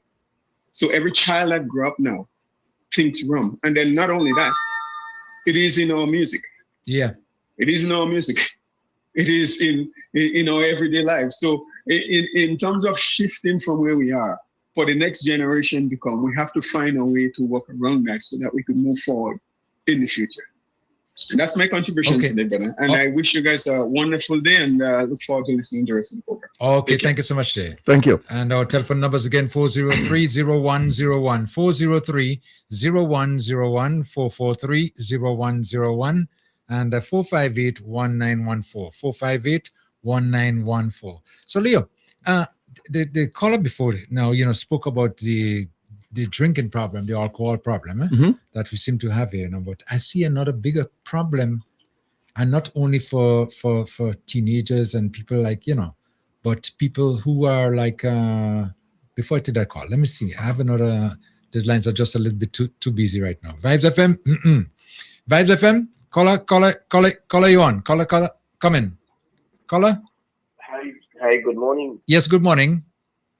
Good morning. And let me wish you, Kim, and the rest of your team a very happy new year, productive one. Well, thank you so much. and that you continue to provide the excellent service that you have been providing over the years. I've been a keen follower of your program over the years, and I'm sure all of us have benefited in many ways, and I wish you continue to provide that service. Right. Thank you. Thank you. Yes. Yeah, I just want to chime in on this a bit on a very important issue that has confronted Grenada and the Caribbean, especially the OECS countries. And I just want to give just 3 minutes, if you don't mind. Yes, go right ahead. Make some comments Yeah. on a specific issue of the request from the United States government at this time to the many OECS countries regarding the acceptance of undocumented third-country immigrants to our country. As you all know, these requests have been on the table, and it's been discussed far and wide by various sections of the population. And I thought, as a former diplomat myself, who has been as ambassador to the European Union from 2008 and 2012, and as ambassador designate to the People's Republic of China 2013, I think I should chime in on this. I also remain the students of foreign affairs, and therefore follow issues closely. So I just want to say the following things to help provide some context and clarity on the request, as I understand it. Now, let us establish the following: that every country in the world is responsible for its own immigration policy. We cannot dictate to countries what sort of immigration policy they follow, that they implement, but we have a responsibility as a member of the global community to react to such and to provide some sort of grounding for our people in understanding this. So as I understand it, the request has been made for us to receive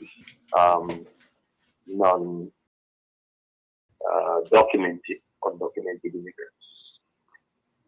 As I also understand it, now these are not criminals that we talk about, persons, hardcore criminals that are waiting there to be sent to the OECS, but basically persons who are not documented, who have good some immigration laws, and therefore that meet the criteria, and the US wishes to have such persons deported. For whatever reason, they decide to ask the Caribbean country to receive such persons, and Grenada certainly falls in that regard. Now, Grenada, as I understand it, publicly in the public space, has not provided any definitive response as yet. But I believe that our people, as a people, we should be very open-minded to this issue and to deal with it on the basis of what are the pros and cons of Grenada's decision. If the government wants to say yes, for example, how should it be approached? What should be the strategic advantage that we seek to achieve at this point? How should we set up our negotiation? What should be our negotiating frame to position Grenada in a way that we benefit from it? Because not every time something happens, we have to be frightened and be intimidated by it. This is a point of where our people should become very steep in understanding things. Now, we are living in turbulent times. This government in the region, we are faced with issues that we have not faced before. Never before had such an environment existed with such intensity and creating such fear and concern among our people.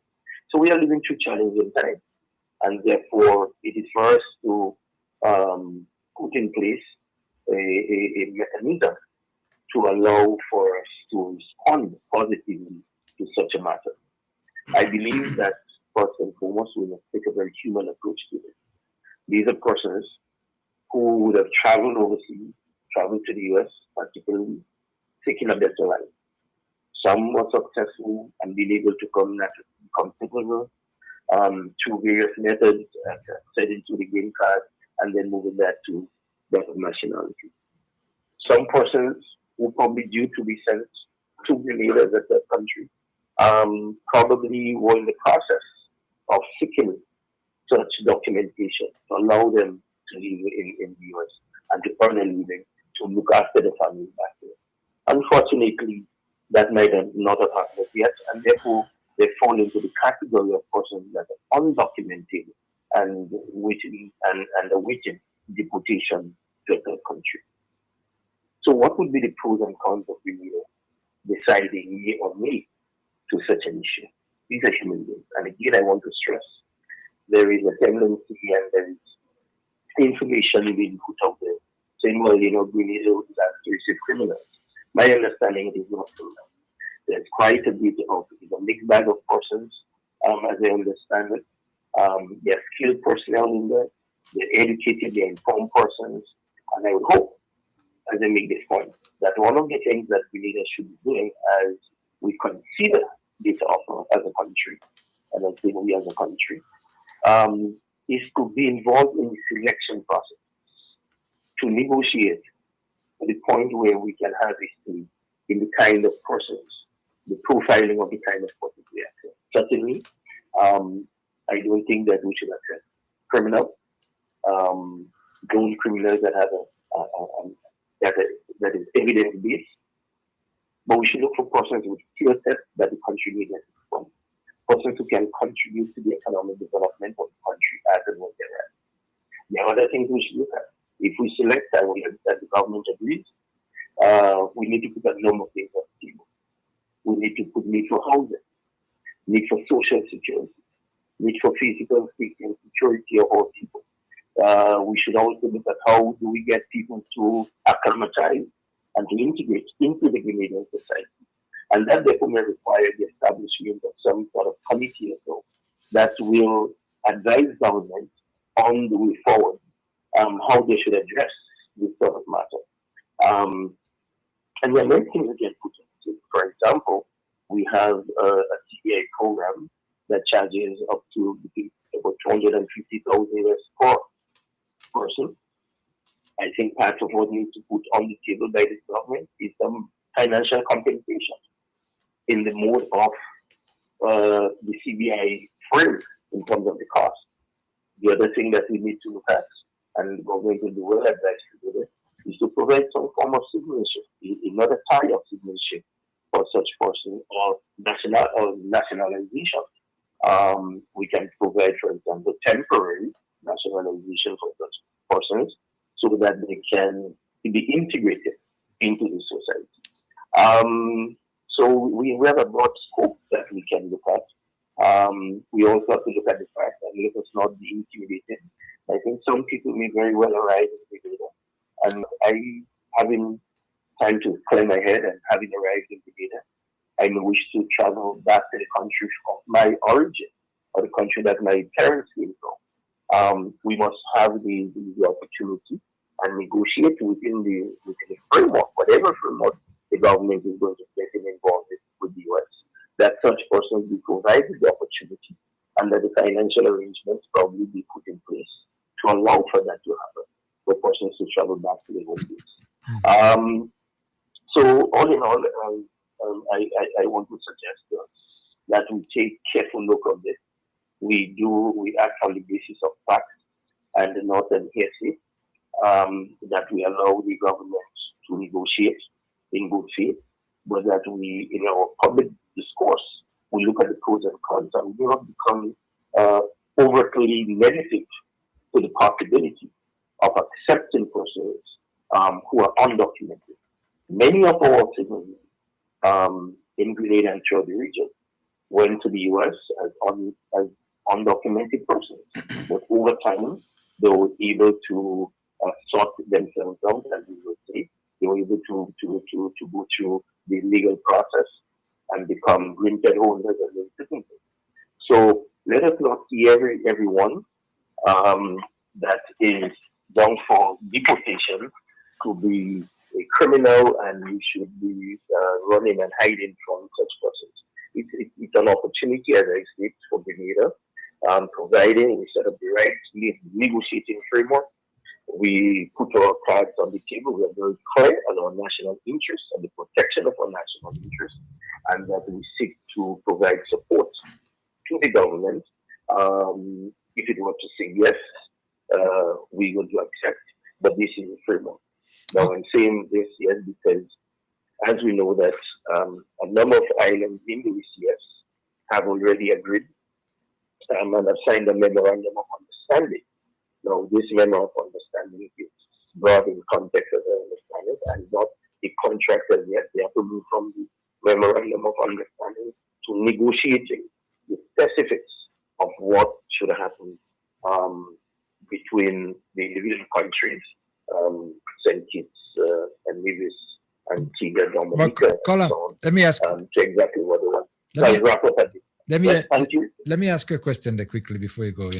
Because you're speaking about the deportees, those who are not undocumented, that the U.S. is trying to get rid of them, right? And I believe that the first option should have been the land where they came from. The citizenship where they came from should be the first option. Now, as far as I've been following in the news, they are refusing to accept them, their own.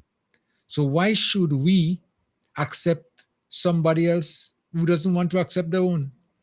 Right. So this is a very good question. It's a very important question, Tim, and I myself have asked that. Why is not the country of origin or from generation be looked at the first option? Now, again, I started making the point that we are living in strange times. I am not sure about the rejection of the home country of such persons. I have not been able to confirm that is the case. And therefore I would not trade on that. But what we know for a fact is that we are living in a situation in a world now where things are different, where things are not done in the usual way, where things are not being followed in what was established protocol. And therefore, this is the arena that, this is the world that we are living in. And requests have been made of us. And I'm sure the government of the leader would ask such questions. And they will delve into, well, why not? But I rather suspect the fact that the other countries have signed the MOU, related as I understand, has not done so yet, that the government is being very meticulous and very particular in asking those very questions. Because toppermost, Tim, and listeners, should be the protection of our national interest. How do we protect our national interest? Meaning our national security, our personal security. How do we ensure that our whole economy remains vibrant, remains strong? How do we safeguard our safety social net, our social safety net, that we have today, and to ensure that the country continue to be a safe place for all of our citizens and for visitors and those who wish to join us. So this is a very important question, but it's one in which I don't think there's a definitive answer in the public space on it. But one of the things we have to look at, is like, for instance, Grenada. Let's take Grenada. Are we in a position to be able to support these people? Do we have the accommodation, the resources it would take to take these deportees in? Right. So again, very, very key question. There are a couple of things we have to put on the table. One, we really do not know how many persons are here. We do not know whether it's going to be 10, 20, or 30, or whatever the amount. So we are not very clear on what this are. The other point that I stated earlier on, and to again reinforce, we have to ensure that if we are going to accept such persons, whatever the numbers are, there is alongside that a negotiating contracted document which speaks of the kinds of support that we are going to get from the US authorities. What are the financial support? What are the psychological support? What is the security support that we are going to be getting for such persons coming in? I do not think that this government will just accept persons because a request is made. There is a negotiation that will take place, and I trust. And from the actions of our government so far, we have shown that the Prime Minister and his team is very savvy at negotiating things, and that they will put our interests at stake. And part of that interest, and it is a very question here, how do we ensure that the country is able to assimilate and provide for such persons coming in. And it's got to have a financial pathway. There has to be a process of assimilation, and there has to be a process of contributing to the economy of the country. Because remember, those persons that are coming in may have the opportunity to work, to earn, to pay taxes, and to contribute to the economic growth. It is not persons that are trying to understand that are coming in that will be placed in a prison system in which the country has to provide defense, security, and provide income and social support. Okay, I think that should be part of the package. Okay, I'm sort of running out of time, but let me just make a quick comment there, and ask you to wrap up. You realize that the U.S. government has been labeling these people as undocumented, and some of them are criminals, and they're giving them all kind of status that maybe they're not sure what they are. So now, would we be in a situation to really vet these people properly to know that we're getting the right people in? And let me give you another minute or so to just wrap up, because we have other calls waiting. I think as part of that negotiation, that the government will have to negotiate first and foremost engagement and involvement in the selection of such persons. And I hope that it will be that opportunity will be afforded to the government to get involved in the selection process. And in so doing, the government will lay out claim the profile of such persons. And of course, of the that will be non-criminal and non-criminals of a certain type. Also, let us be very clear on this, that sometimes the way some countries classify criminals, sometimes for minor misdemeanors that were done years ago, a traffic accident, or a traffic offense, rather, could classify you as such, right? So the proof will be in the government sitting around the table with the US, going to the list, going the actual profiling, and so that Grenada gets the kind of person that will be able to assimilate seamlessly to a large degree and be part of the economic and social experience and cultural experience of Grenada, Caribbean, and Latin. Oh, okay, caller. Well, thank you so much for your contribution, okay? Sure, thank you. I'll be listening. Okay, then. Thank you, Kim, and thanks very much. Okay, no problem. Okay, bye. Great, bye. Let me try to move to another caller quickly. Vibes FM, next WhatsApp caller. Caller, you on. Caller, come in. Caller? Hi. Yes, hello, yes. Hi, good morning. Yes, good How morning. are you? Good morning. Happy New Year to Same you to and you. everyone in the Thank you, and same to you. Okay. This is, I really just can't understand. Donald Trump is 79 years. I know I'm young, but I'm certainly not foolish. I don't see, there is no way that we have to give in to Donald Trump to take his so-called, as he call them, criminals, whatever. Let me just take a look at what's happening in today's Donald Trump's America, the way his citizens, right? We just had a disaster. We can barely stand on our own. We're a population of just over 100,000 persons, right? Whether it's 1, 2, 3, it is too much. We don't want, we don't need. Why Donald Trump don't ask Kim Jong-un and North Korea, China and Russia, Uzbekistan and those places and them to take those so-called criminals, as he called them, right? Some of them, as you rightfully said, the country don't even want them. So why should we be bullied into Donald Trump? How long is Donald Trump going to live for? Who tells Donald Trump he's the empire of the world? We don't have to. Sometimes we have to suck salt to survive. And if that is what we have to do, that's just what we have to do. You can't give in to a bully. Amen. He want to continue to coming at you. It doesn't matter what. If we may have to bleed a little bit. Listen, they're not buying fish, but we have to survive. You can't give up. You can't give up. Come on, man. How much time do people go from the Caribbean, go for visa, and they be denied? But they have to leave. Come on. I mean, if and listen, you see, CARICOM and all these things. I know we have a brilliant leader. And since after the election in St. Vincent, I listened to somebody in Trinidad, and they say, you know what? America's gonna come for Grenada and Barbados, and he's right for true. But the thing is, Boris Bishop was the one telling us about them, but we didn't want to listen.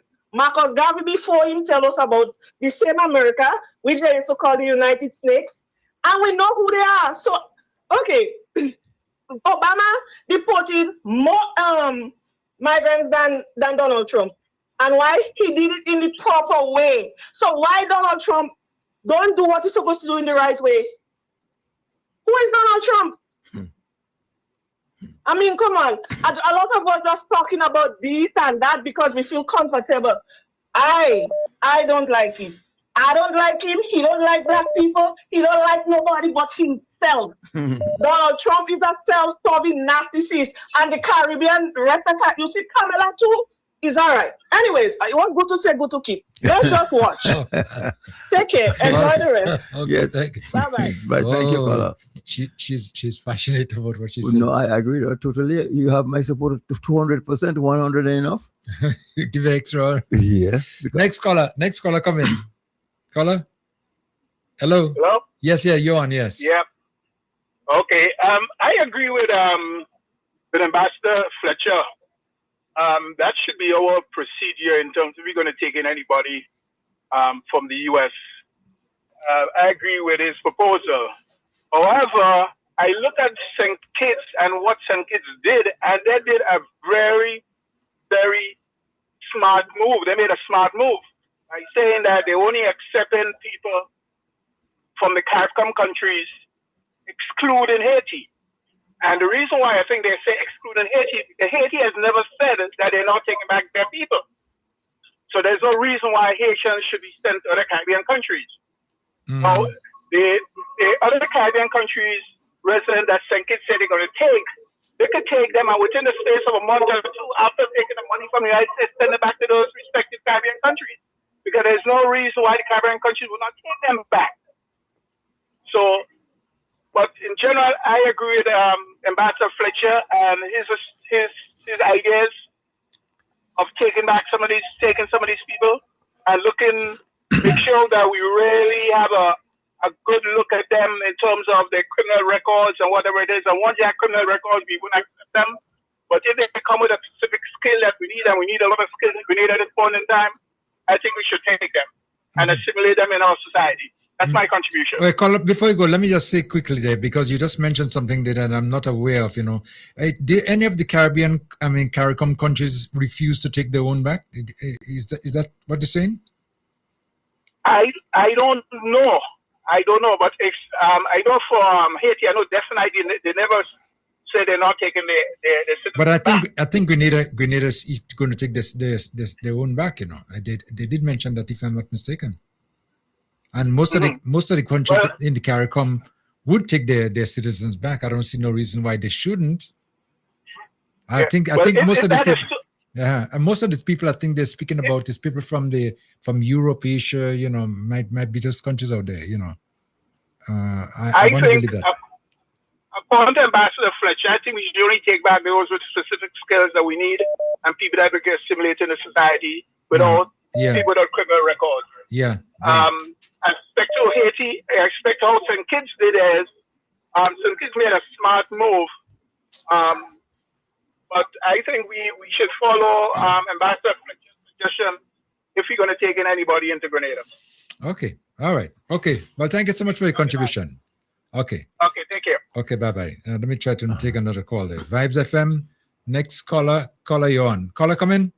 Hello. Yes, hello. you're on. Good morning. Yes. Good morning. Yes. Yeah, you just hit on something there. I heard that Antigua and I think Dominica has decided to take CARICOM deportees from the United States, right? I think I heard that. What I'm trying to understand is, if a Grenadian is deported from the United States, the country cannot prevent him from coming to Grenada. Deportee or not, he's a Grenadian. Right. He has a right to come here, right? Right. So I believe the same thing should go for I'm assuming the same thing should go for Dominica and the other CARICOM islands. following on that landmark case that I think was Stokely Carmichael won against Trinidad and Tobago when they didn't want him, Eric Williams didn't want him to come to Trinidad. I think it's Stokely. Anyhow, the question is, where would CARICOM nationals come from to come to Grenada? If you are Dominican and they deport you, you must go to Dominica. Right. If you have Vincentian in St. Vincent, so why should you send a Dominican here or Vincentian because they deported? And also there is this among the CARICOM, there is this kind of freedom of movement among some of the islands. So let's say you report a Grenadian to or you report a Grenadian to St. Vincent, and he has this freedom of movement. He just has to come to Grenada. You can't stop him. So what is this deported thing on CARICOM nationals? You only taking CARICOM nationals. I cannot understand it at all. Yeah. Once you are Dominican, Vincentian, St. Lucian, and they need to report you, they report you to your respective country. And there are certain treaties that deal with that. They just throw you on a plane and you're Grenada and you have to go Grenada. Mm-hmm. So why you have to sign memorandum to say you are going to accept CARICOM nationals and don't accept excluding Haiti or whatever? It just does not make sense. I'm not understanding this thing. I wish somebody could come and explain that. And I can see the Grenadian government signing a memorandum to say we would accept deportees, CARICOM deportees. In my mind, you go to your CARICOM island. Thank you.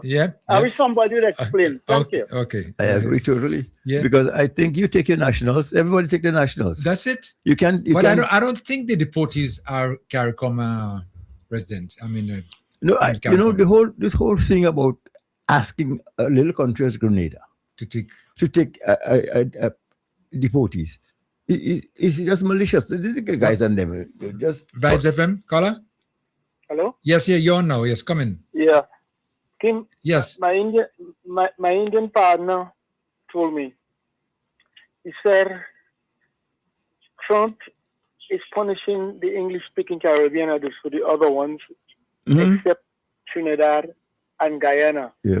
Because them Trinidadian niggas is behaving themselves nicely and them fully behaving themselves nicely, so you go punish the rest.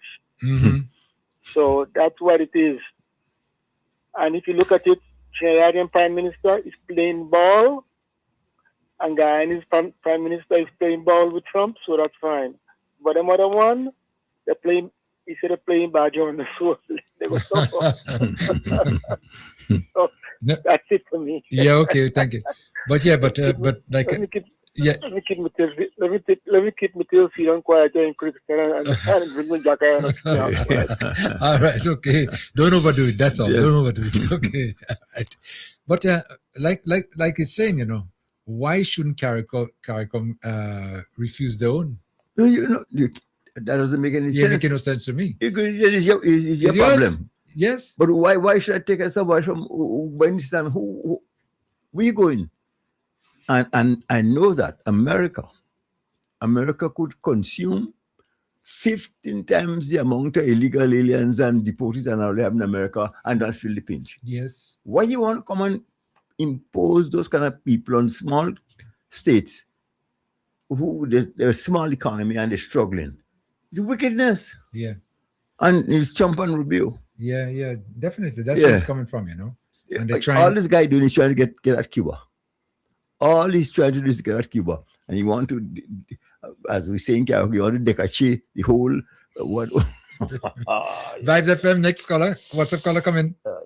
Caller? Yes, good morning to you, Kim, and to Cousin Leo. Good morning, and to all your listeners. Good morning, my dear.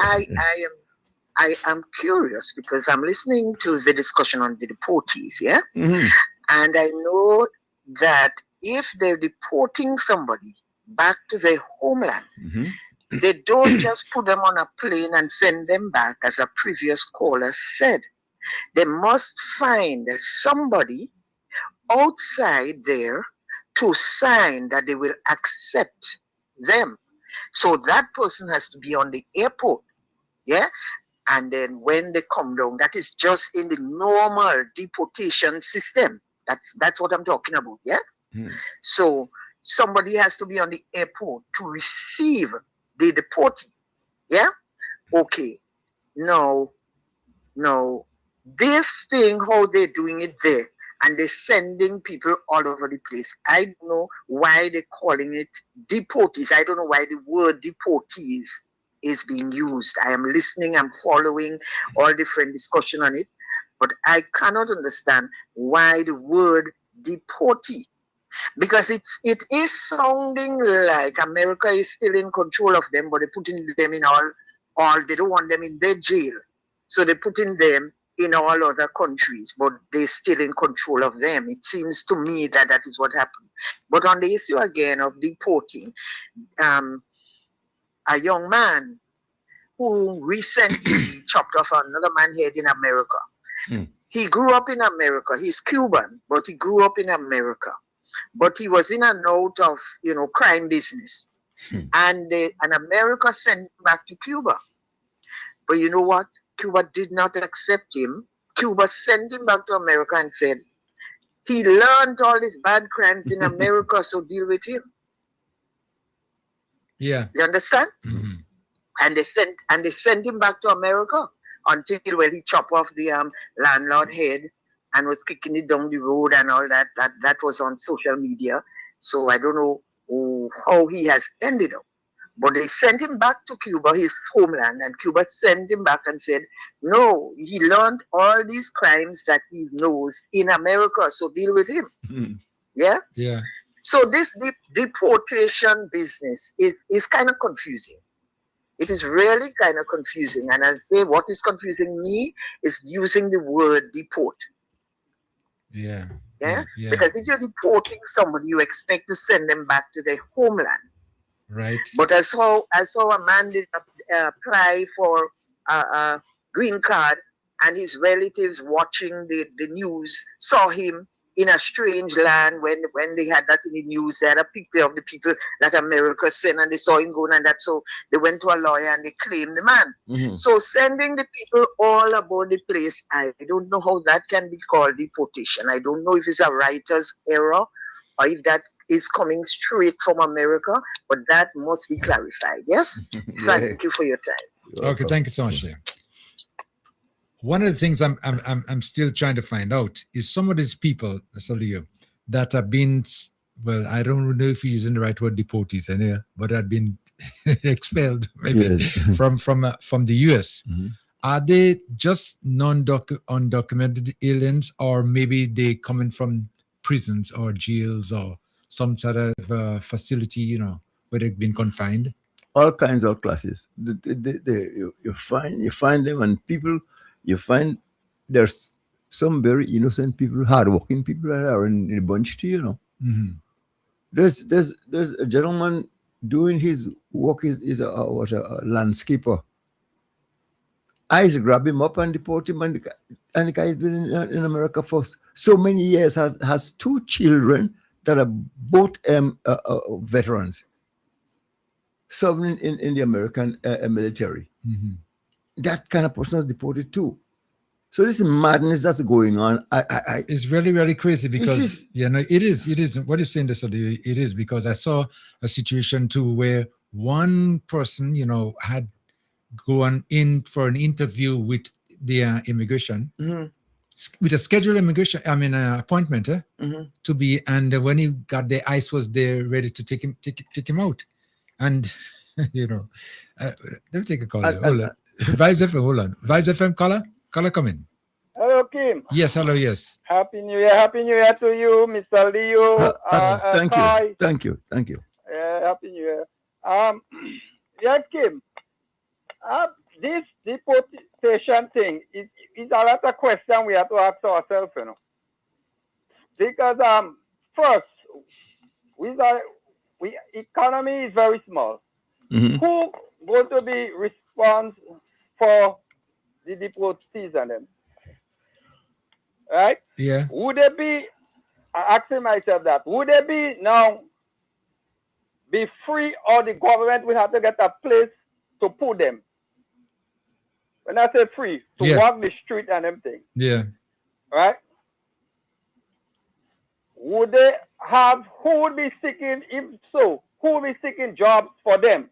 Where you have place for jobs?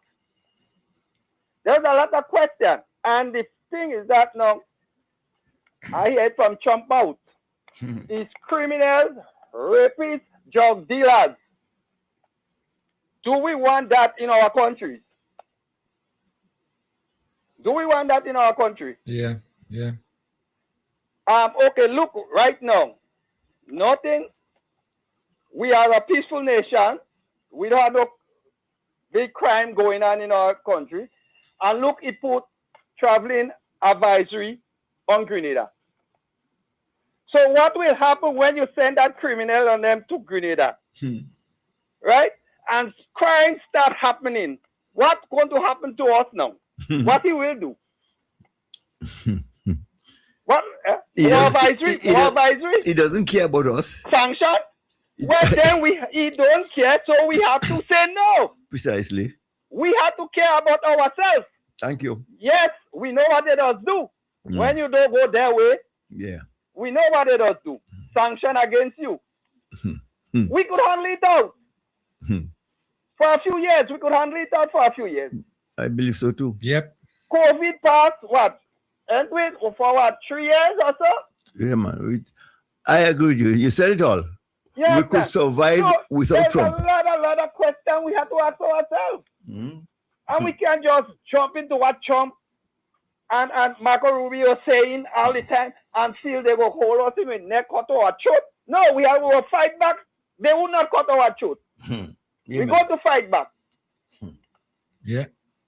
Yeah, we have to say no. And I hope the government is saying no. We could take our deportees, Grenadians, fine. Because this is your homeland.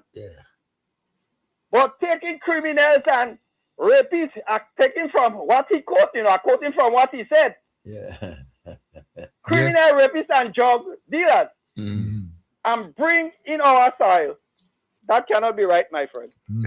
Yep. It just cannot be right. Thank you very much. I agree. Thank you. Welcome. Well said. No, it's well said there. I don't see an issue to be debated. To me, it's a no-brainer. But the thing about it is that this, and I refer to Trump as a loose cannon. But let me tell you something. As far as I read, and Trump's mother came in the United States in 1930 as an illegal. Yes. Yes. And that's how the good from Latin managed in America.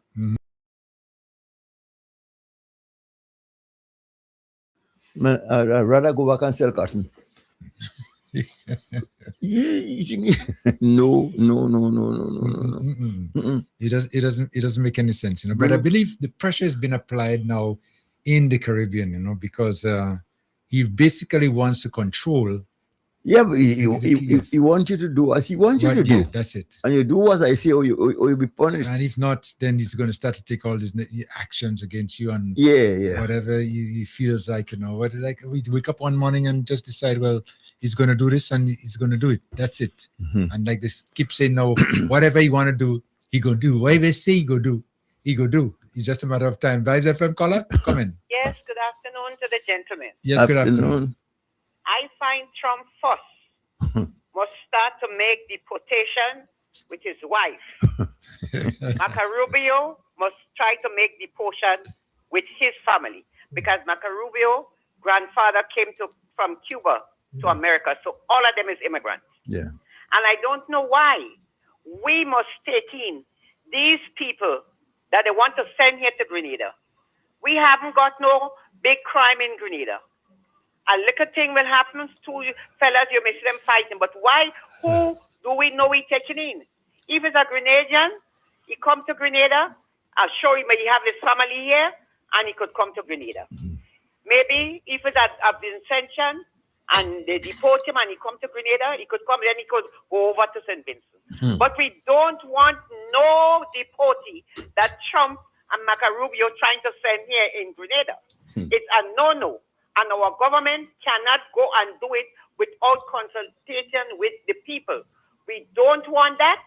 A deportee, as how the lady said, is somebody coming to the island, a Grenadian. My brother is deported, my son is deported, and they think I go and receive him on the airport or the police. You know where you go, the police drop him to my doorstep. We don't know who them want to send here. We haven't got that thing over here. This raping and this killing, no, we don't want them. He have to send his wife back to Russia. There's the first place. And Donald Trump should know he is an immigrant because his father came from Germany. His mother came from Finland, but they born in America. So I don't know why these people and Macarubio making all this big fuss about want to send this deportee and send this person back. And I find the Caribbean, the CARICOM, everybody should stick together and say it's a no-no. If we're taking our own people, our own CARICOM people. Caller? It's a no-no to send anybody from any other country to come in Grenada. We don't want that. We don't know them. We don't want them. And this is it. If his criminals is deporting, he without sin cast the first stone. If he's deporting criminals, Criminals. send them in Macarubio place. Not Macarubio place. Who is the convicted criminal? 34 counts. That is what. He's who is the the first criminal? one to be deported. Yeah, he without sin cast the first stone. That is what. 34 34 felony counts. charges. Yes, he have criminal. against him. And he coming on board, but he go deport and deport. This man is sick. But I never Let seen man it. have a good weekend. Okay, thank you. So Thank you very much. And what he's trying to do, he's trying to put pressure on the island. Yeah. You know, even because now with this ban on the immigrant visas, you know, when I say ban, rather the pause. Yeah, the pause. The pause. You just want to show you get a pressure because they're big. Yeah. That's what it is. Eh? And it doesn't make any sense, But I believe it's going to get a lot of opposition on this kind of thing. Vibes FM. Next caller, come in. Hello, Good morning. Yeah, you're on. Yes, go ahead. Yeah, good morning. Yes, morning, good morning. Yeah. This kind of thing that Trump going on with in Grenada. Yeah, we don't have to take into that. What we have to do is go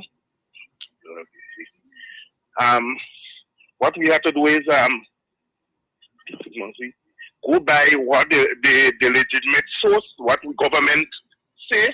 Don't take nothing on the side, because all what the opposition and them banking on right now is for the government to say this and say that, and then they go run and say what they're trying to do is to score political mileage.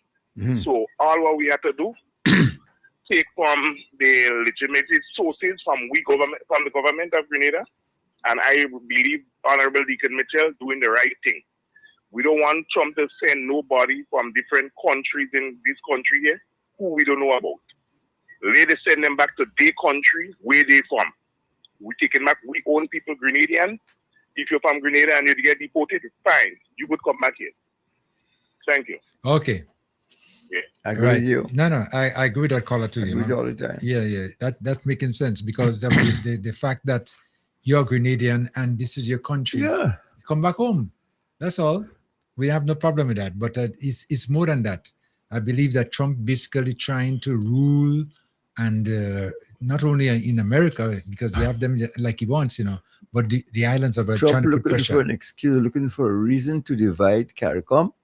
And that's the only reason you see asking Grenada to put military assets in MBIA. Trump needs Grenada as a hole in the head. The JLR Ford is as big as Grenada. Aircraft carrier could just bring it and anchor it outside there, and all the assets he wants, he could put on board there, and he could do all this spying from there. Why Grenada? He wants somebody to say no, because you know why? Every time Martley and they can go to the UN, they will talk about, they'll address the ban on Cuba. Yeah. And how it's just unnecessary. That don't sit well with Marco Rubio, so you get a chance to sign it now. Fellas, no. Go. All right. Let me take a landline caller. WhatsApp callers, hold on. Landline caller first. Landline caller, come in. Caller? Hello? Yes, go ahead. Yes, you're on. Hello, yes. Okay. Happy New Year to Mr. Kim and Solio. Thank you. Happy New Year to you, sir. And I know Sokoi is there, but all of you. Nobody is. Yeah. We'll convey. Yeah. Well, so God is good. I was listening a while ago to a lady. She was actually asking a question pertaining to the name of what do we call these folks, deportee or something. I don't know if it more fall under refugee, or we have to refuge strangers. It's like a refugee. What do you think of that? Well, I don't know. I mean, really, I'm hearing the words, and he's a rather bit, It more look like the word fit into that might be closer to instead of deportee, as he said, based on law, right? The refugee, like you're taking refuge because somebody running after you in your country or something. Yeah. Right? Running you out of the country. So basically, that's what it is. Well, I mean, the position we are in, one might say we're not surprising because in every action there is a reaction, right? Mm-hmm. So we have to understand there are consequences to our action. It's like for me, I choose not to do crime, right? Mm-hmm. Because there is consequence when one do crime. I mean, one can provoke you, right, to do crime, and there is consequence for even you committing the crime, even though it's a justice, right? We as get an opportunity to decide in Grenada whether we would accommodate or assist, a request being made by the American president, or you can say America, right? Yeah. To represent America. Yeah. Now, it has been a hard decision possible to make due to sometimes others who making valuable contribution to you, financially in forms and ways, you cannot, you're trying to play neutral. But even being neutral there can be consequence, right? Even in being neutral, it's like being an hypocrite, right? You want to chew on both sides of your mouth. So I am just saying that actions and reaction and consequence do exist, right? And it falls under justice. You see, because it's like you have a child in a home, you've been taking care of some stranger, they're making you spend your money, you're helping, you're supporting them in many ways and forms, family come, family goes, other people, able to find a future, right, in that country. So the benefits of what we have received from America, right, is enormous, right? Now, if you refuse a request, from your parents asking you, maybe someone who done so much for you, please, I need your help in this area, and you refuse. I mean, it's up to them. There is consequence. You understand? Me, I want to do that for you again. I want to do good for you, man. You know what I mean? Right? Mm-hmm. So it is a justice. I mean, we may not like it. We can excuse ourselves in many forms and ways, but we understand why we have to face this situation, right? As they're talking about the refugee coming back or our own people, we have to accommodate them, right? Everyone. It would be a hard task again, and whatever it need to be put in place and so on. The government will do what they can and so on. But I'm saying every action, there is a reaction, and there are consequences to our action. And we can be on the other party, when they perceive how you behave and how you react, they can say you are an ungrateful son of a gun. Yeah. You understand? Yeah. So if you are an ungrateful son of a gun, well, you understand? Okay. You have to know where you're living in the end of the barrel. Okay. Right? You Okay. get blown up. All right. So basically, this is what is happening to us right now. Okay. Right? But we have the boundary belly, Mhm. according to a word I think Nazim Buckney used one time, right? Yeah. Boundary belly. Okay. But we have to unite and do what we can for truth and justice, right? Okay. For all of us, so that we can survive. Okay. Thank you very much. Okay. Thank you so much. you. Thank you. All right. Next caller. I think Basketman. Are you there? Hello. Hello. Thank you. I think Basketman. Are you there? Yes, sir. Right. Good day. Yeah. Good day. How you doing, sir? All right. Not Mr. bad at all. Kai. He's not around. Kai is not here. But Yes, sir. Good day. Happy New Year. Well, I registering for the New Year, but 2 minutes going on. And we have to tell some people in the face, we ain't want that here. Yeah. And we have to hold people. You see, slavery is not, as I said before, slavery is not one side. This thing that Trump wants to do to us is slavery. Compel us to do what he wants. Taking people back out of the hemisphere and bring them here. What life they going to have here? Are they still criminals? Are they murderers? When we check them into our country, what will happen here, brothers and sisters?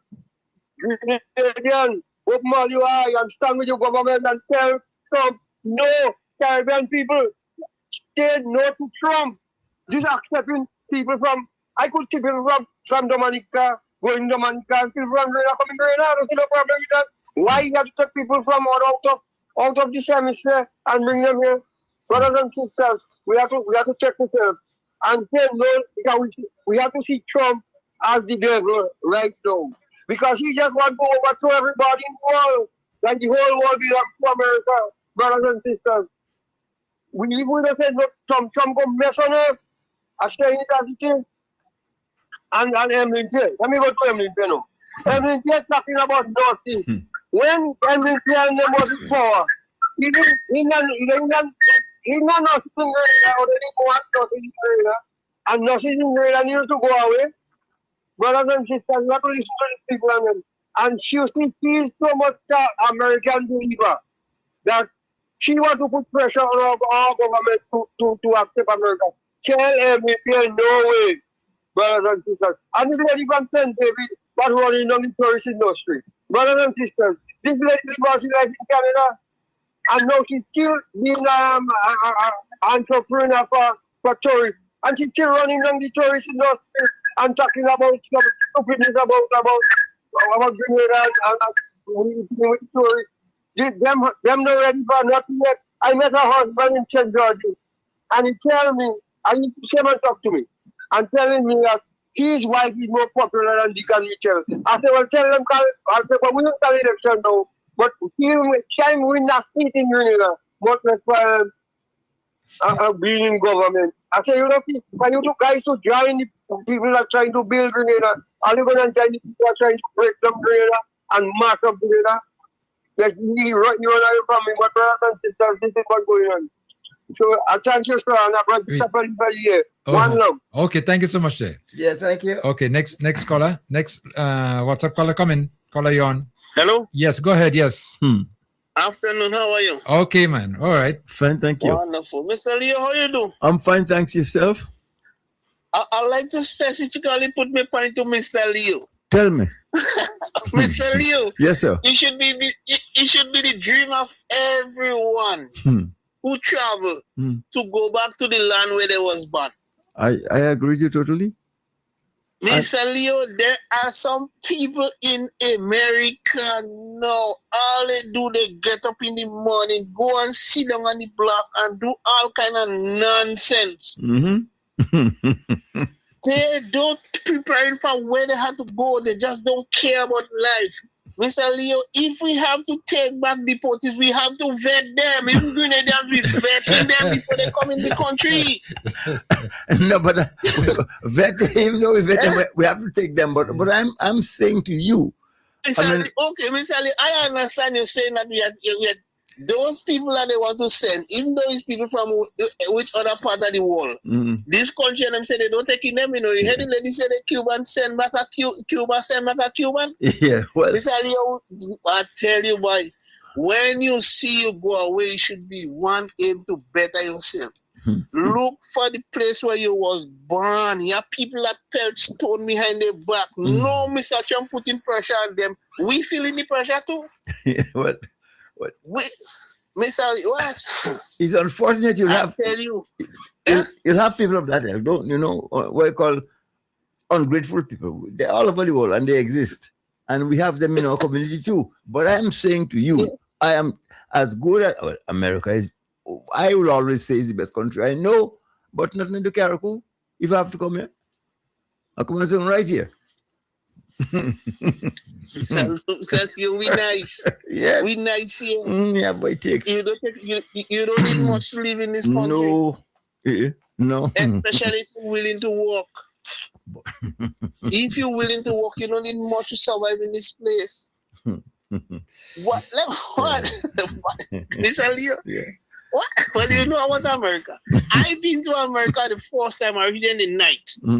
And I say, I just don't like this country.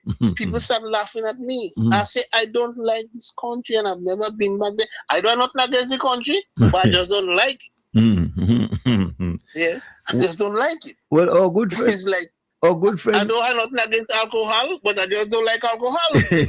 Yes. You know, because a lot of people making a damn good living with alcohol. Yeah. Yeah, but I don't like it. Well, Mr. Ali, I tell you, we in a situation, we in a septic tank. If I was the prime minister, if I'm the government, I'm saying we're not having any deportees, we're not having no radar and MBIA, and do what you have to do. And I tell you, we could take back what we have. I only say we have to vet them. But if you can't vet them in America, we go vet them in Grenada. But we have to take we think, but let us take we on force. We take we on force, and if we have enough, we'll give consideration to something. I think the only two countries in the world that could compare with us as far as fertility of the soil, Java and we don't want to have the nutmeg again, boy, Indonesia. Yes. So we could grow things. We could feed ourselves. You're breaking up a little bit, but in the true sense of the word, if they're giving us we take we on force. Yes. And if we have enough space, we look and see what we can do next with whatever it is. And yes, I tell you, I wouldn't mind seeing some of our youngsters who don't know how to wake up when 6 o'clock come in the morning. I wouldn't mind seeing them getting up and get, you have to institute some law. You want to eat? Grow. Don't nobody depend on anybody to do for you. Do for yourself. You be your own man and you contribute. And if we all have that kind of thinking, we making a contribution will all survive and survive beautifully. We don't even have to listen to Trump. Mr. Leo, look at in Grenada. The women are taking over and they are running the whole country. Yes, it's true. Men is not taking the responsibility. All they want to do is get up in the morning and go and sit down on the block and smoke whatever they want to smoke and eat. And well, what you do 15, 20 years from now, when you reach 40 years, what will happen? Same thing, get worse. Get worse. No, you're right about that. What would happen after 20 years? You leave school and you 20 years. You go on the block and sit down for 15 years. Like 35. That's the best part of your life. Isn't it? Yes. And you want to the most productive.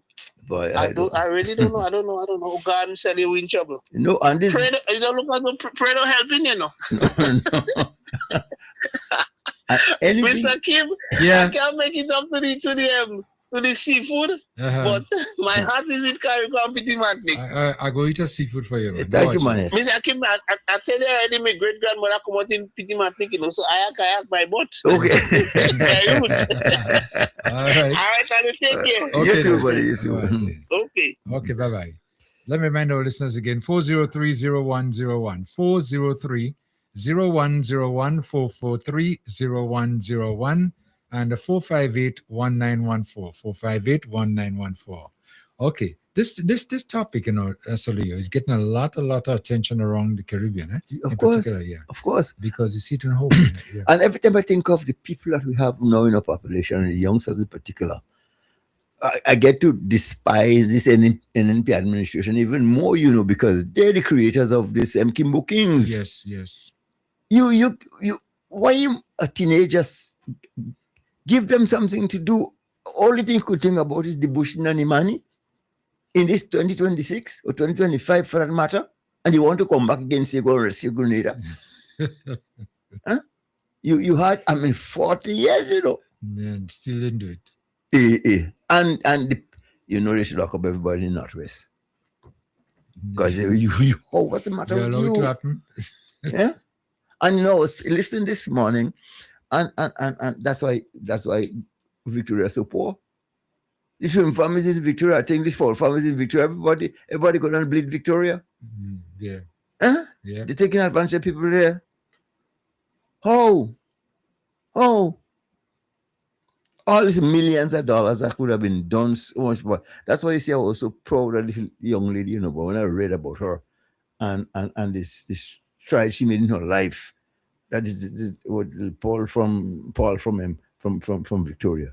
I think, but when I read this girl bio, I said the only thing I vex about it, I'm not her father. But yeah, but you, people that make you proud. What? Very, very proud. Yeah, Mata rose among all the thorns. What happened to the rest of them? I don't understand. No.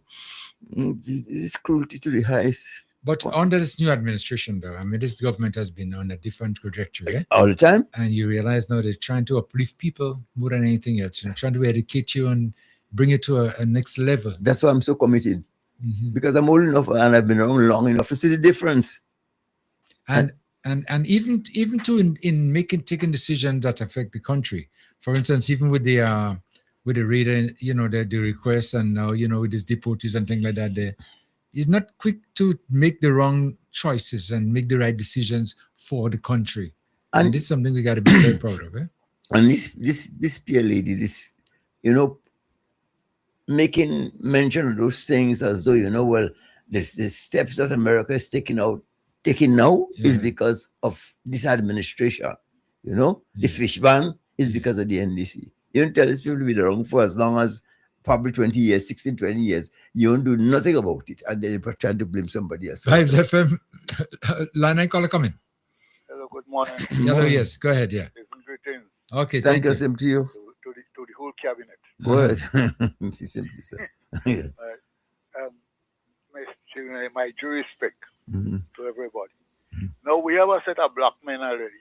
So much men on the block. Idle, young men. According to the caller say a while ago. They don't take in on nothing, no matter what you tell them. They don't want to make a work for their life to save. They still want girls, the pants below the bottom. And then Donald Trump want to send back a set giver. So what we open? We have a ghetto already. So we open a double ghetto, a ghetto inside a ghetto. I want to know, please. Right? Because the thing about the whole system is we cannot afford to take in what you call immigrants. Who is them? Where they from? If it's Grenadian, thank you. If it's not Grenadian, why you coming here to do? Where they come out? People criminally choose out over there and they go send them, give us now to come and commit crime in the country as they put out a propaganda. Grenada is a crime country. Yeah. That's the propaganda they put out last week there, Yes. It's a crime country, so they keep away the tourists. Like to keep away the tourists. Yes. So when they send them criminals now, we have to pay the price side. So we have to leave the house and run for them foreigners that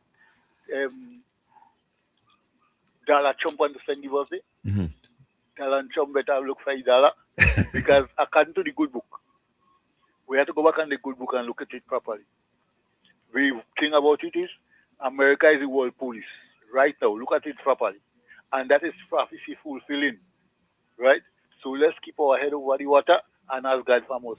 Have a nice day and take care, everybody. Thank you, Andrew. The same. Okay. I don't agree with this topic, this statement made that America is the world police. They could only police themselves. Because if he's so the police, talk to Putin. Tell him to Russia. No, they always say monkey know a tree to climb. I mean, look at, for example, America has the resources, have the might.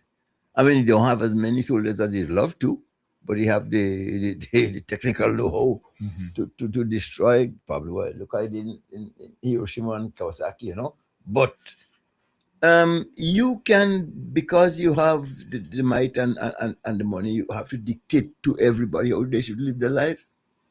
And you call yourself the bastion of democracy. How democratic is that? But with a lot of it, we look for it too, man. Because how checks bring yourself, you get blue. A lot of it, we ask for it because we make yourself, you're a lapdog, you're waiting for somebody to give you something. Yeah. Do for self. When you're independent, nobody can point a finger in your face, man.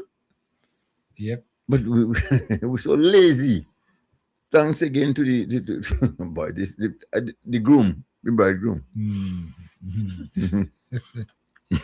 All right. Okay. 4030101 4030101 4430101 and 4581914 4581914. Okay, let's move to another topic.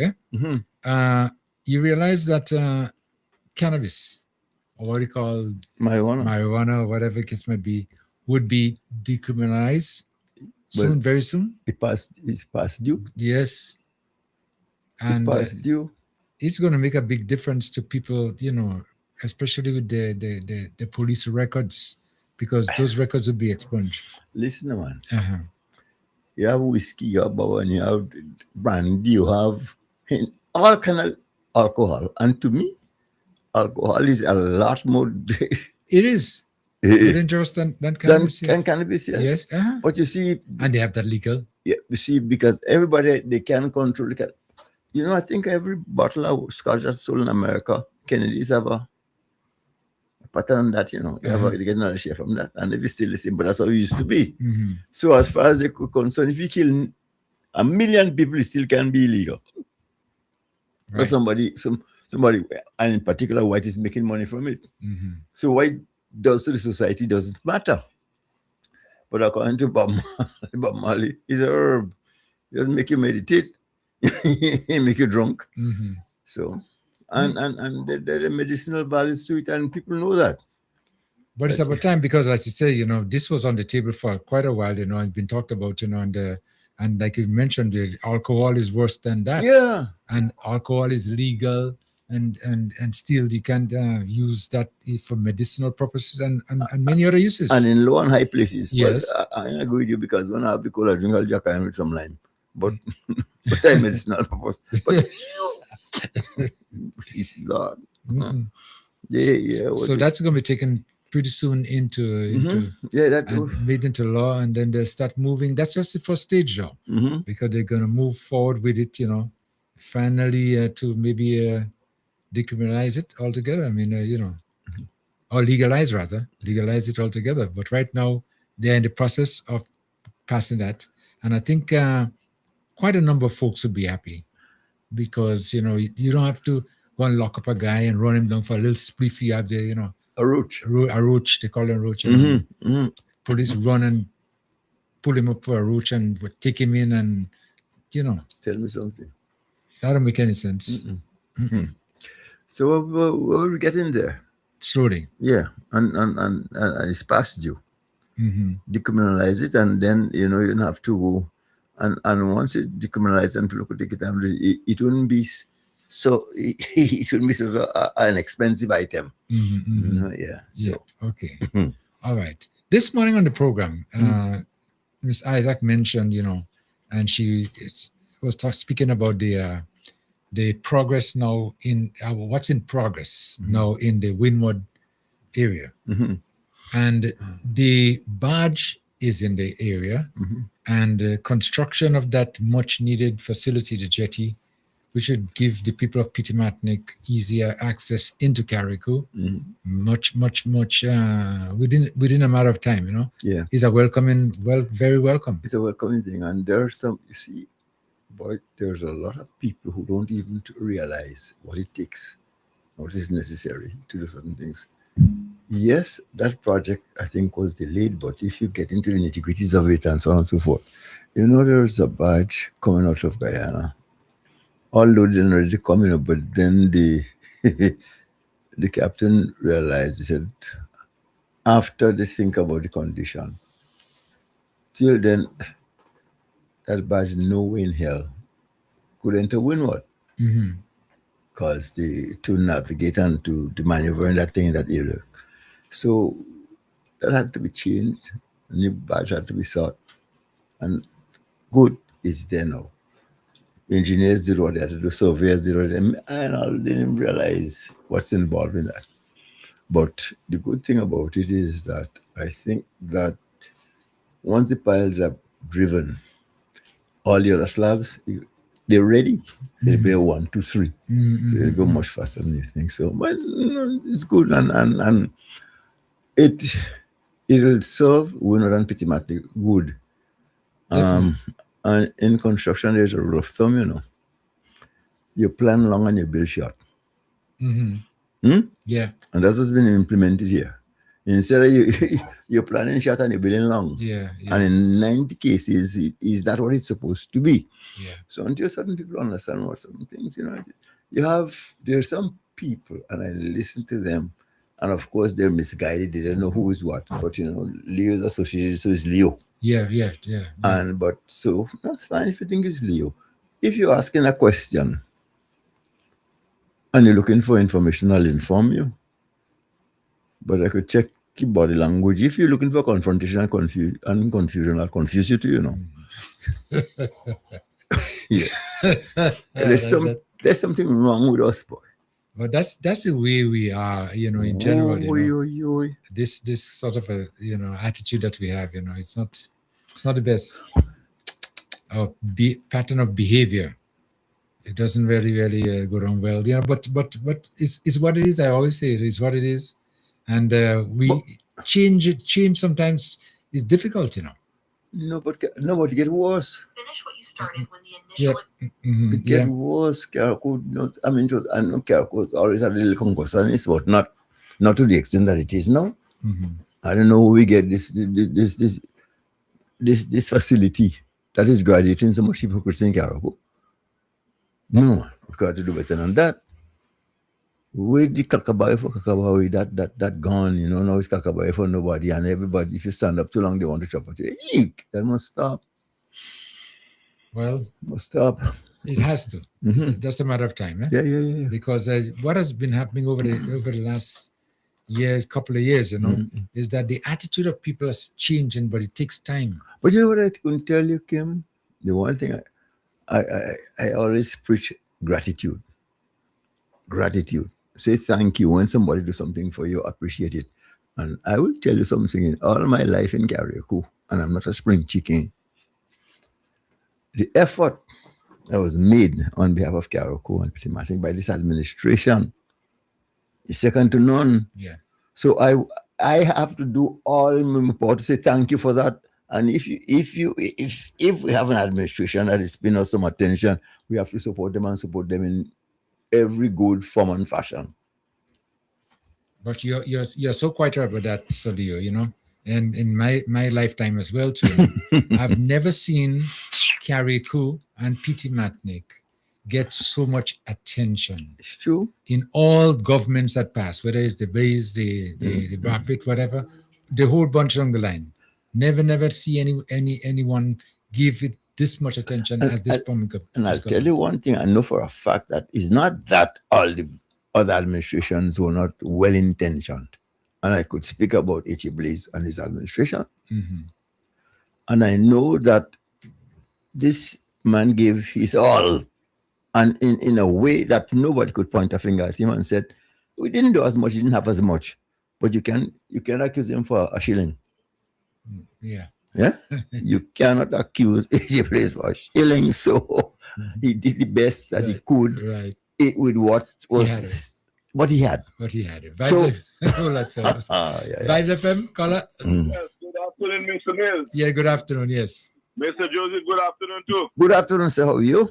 All right. Okay, but Aka is not here today. No, you're under the weather a little bit. All right. Well, what really come to my mind, you know, when they legalize this marijuana, them fellas that they behind bars in Richmond, what would be the outcome of them? They go let them out? Well, I don't know what was the crime? Yeah, but hold on. It's not yet legalized, eh? And the first stage is decriminalized. Right. Okay. There was certain amount to hold to the possession. Right. But if it's legalized, or when that happens, because it could be, then they would have to make a decision now as how they're going to expunge all records. You know, people who have committed, you know, there's whose records were tarnished because of possession, small amounts, right? And taken to court. They're gonna clean their records off. Right. Okay. Well, that was come to my mind. Okay. Right. Well, if it's let me look forward to that situation. But then those who might be serving time because of large possessions, or maybe whatever crimes you don't know what they For the did. most they kill or whatever they have inside, they have to what they will do towards that. Well, I guess we'll come to the table where we're going to make a decisions on that as well. All right, okay. You know, as you go along, you know, when you move to the next level, then you decide exactly what you're going to do. Because once this passes and it's okay, you'll be able to have a couple of trees in your backyard and things of the nature, and you'll be able to travel with maybe 56 grams or whatever, things like that, There's still some restrictions, so in public places you will be able to. In that situation is still. Yes. All right, okay. All right, then we'll take care. Okay, thank you so much. Yeah. All right, good. Okay, bye. It's just as you're not allowed to drink and drive. Right. Okay. Yeah. Alcohol is legal, but there is everything in moderation. Right. So these are some of the steps that will be taken. To be able to deal with whatever situation that they are. There'll be some restrictions, rules and regulations put in place. But Kim, I'm still very excited, even though it's time to retire. But I would want to see a little better Carriacou than we inherited some years ago. We have to improve things. So talking about building back better, and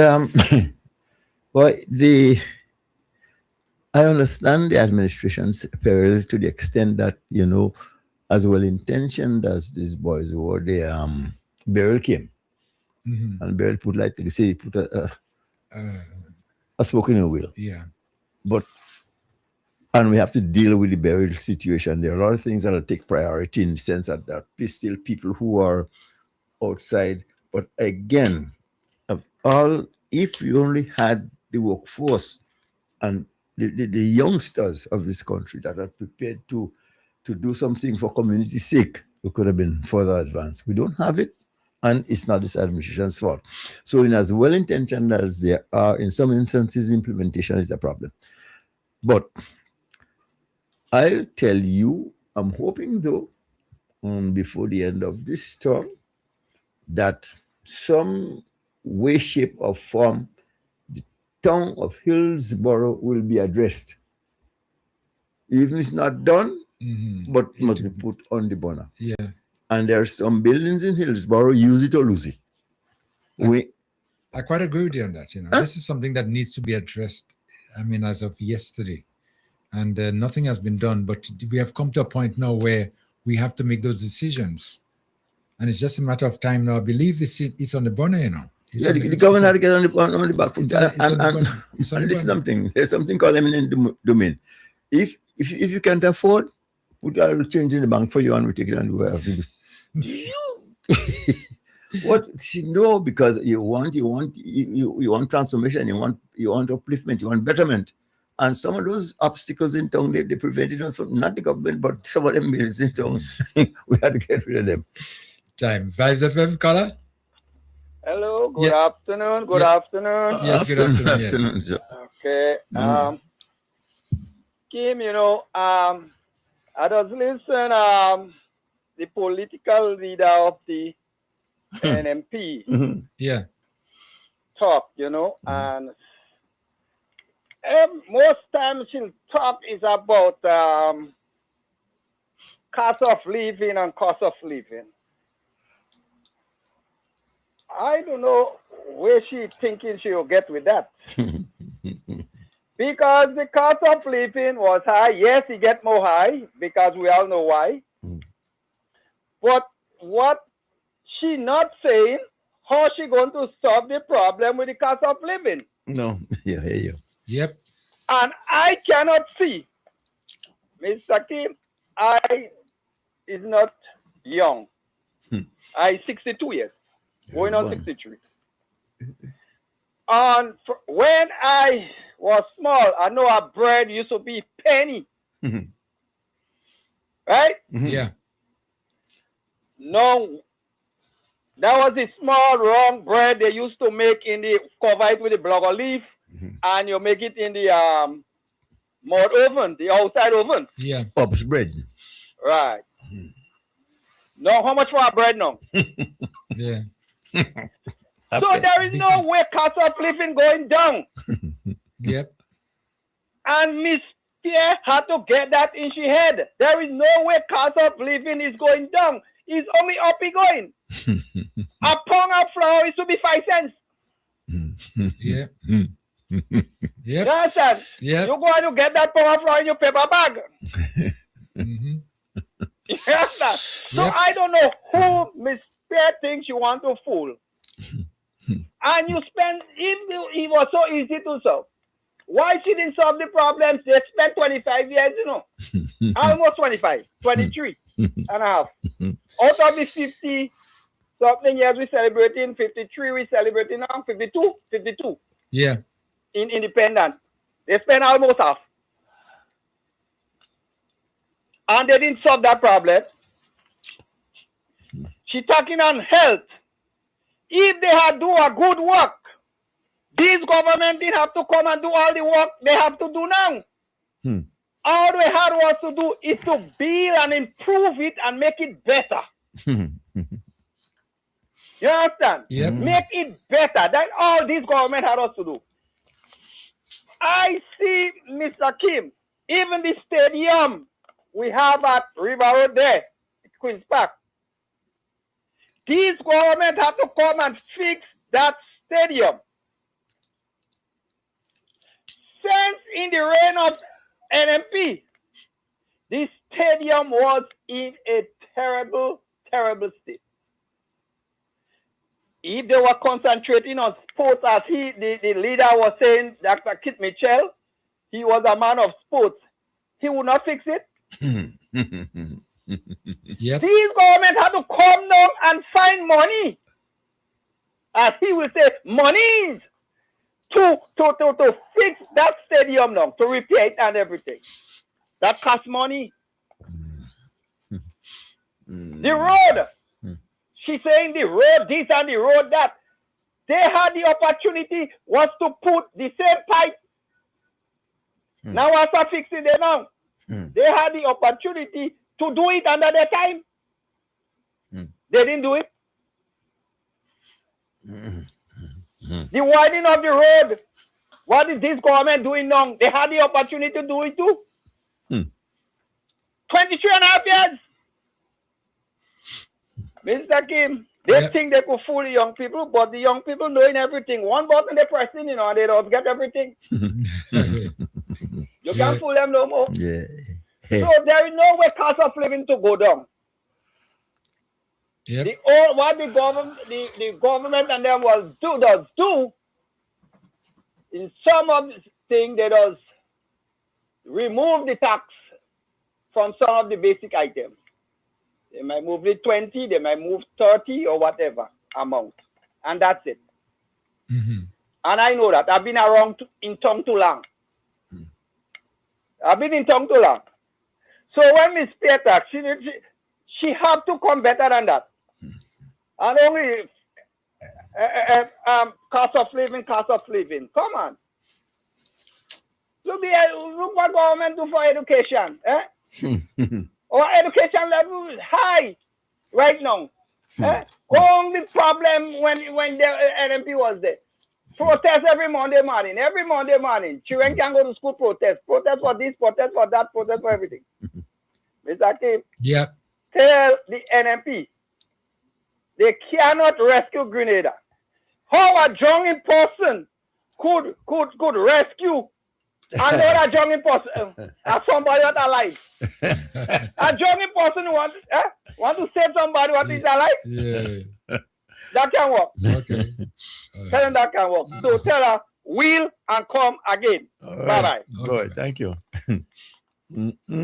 I tell you, sorry, the leader of the opposition, she's been getting a lot of blows, Where she look for it? But I didn't realize that she was not that competent, you know, when I start listening to what she's saying, I thought she was of more substance. Well, I thought so. I'll be honest with you. I didn't realize, that she... As the caller just rightly said, they just complaining, without even offering a solution. Oh, this... And because they have nothing to talk about, literally no legacy, nothing substantive that you've done. Say, well, this is what we did that we made that big difference. the biggest claim to fame is the Bush Nanny man, you know. Roland 5-7. Caller, London, what's up, caller coming? Yeah. Hello. Yeah, Paul. When beyond the headlines, when Colin Dow asked Miss Pierce in 2017, was you guys received the documents for the fish for the to work on the fishing? She said yes, but she said no. She don't want to blame nobody. You're technical. When anything about them, she don't blaming nobody. Everything about them, she don't blaming nobody. So she's trying to say she don't blaming the government. She don't blaming no government about that. That's how technical these people trying to be. But we seen through them. And she could never come and telling people about she's a Christian. This lady could lie. A lady could lie. And she have an ex-man behind her, she husband, Mr. Pierre. Well, he think he gonna get some kind of big post. So he get behind her to come and take revenge, but nothing so. We seen through all of them. Yeah. Seen through all of them. And Okay, got it. But just going back to what I was saying then, I thought that there was more substance in her. Yeah. I really thought so. Because if this last interview, as people have been saying, with Colin Dow there, boy, I mean, really, is one of the worst anybody could ever dream of having. Yeah, but they just set themselves up and fall in their own hole. Yeah, I did. Because they've been trying for the longest while to blame this government for what has transpired with the fish, the problem there with the exportation and things like that. And this was a problem that was the request was made since in about 2016, I understand. When they had time and chance to do it, and they refused to do it. And then they thought now that 2019, when they came back, with COVID, that they were able to shield with that. And they shield for a little while, and they come out of it again. And on the interview, she said, in 2022, they came back, and still they weren't able to do nothing because 2022 was election. You see, as far as the fish is concerned, if they're taking any action, it might have affected some of the shareholders. Yeah, okay. In the fishy business, you understand? Yeah, right, yeah. So they had to. So I buy it, so I sell it. Yeah, okay. Right. But what it's transpired after now is that they should have just kept quiet, in my view. And nobody and don't say nothing. No, they have to use it for false mileage. Well, no, but we realize now the false mileage explode. Yeah, those people ain't putting gas, but they ain't putting gas, but they on the drive. Well, you were drawing to gas? Well, no more. You stop on the road, Everybody will pass you on the road. They will see you on the road. So you better do something about it, But it's just so ridiculous, And then that they're in a situation like that, they know. And it's a matter of more downhill than anything else, That's it. That's how I'm seeing it right now. Yeah. So I mean, the NNP right now, well, I mean, cemetery is a matter of going down. No, but when you're already there, my boy did the right thing. I know I've had my fill. I eloped or just call it what, and just go. I'm on honeymoon now. So leave all. After we had really gone on honeymoon. Yeah. Well, I've been saying, that sometimes when people in certain situations, they look for an escape. They look for a way out. And I believe this could be the way out, for Diablo. Because I've done my job. I'm satisfied with my contribution, and now I'm going to enjoy the rest of my life. So I decide to what I think be with my family now, be a family man, and go about my business.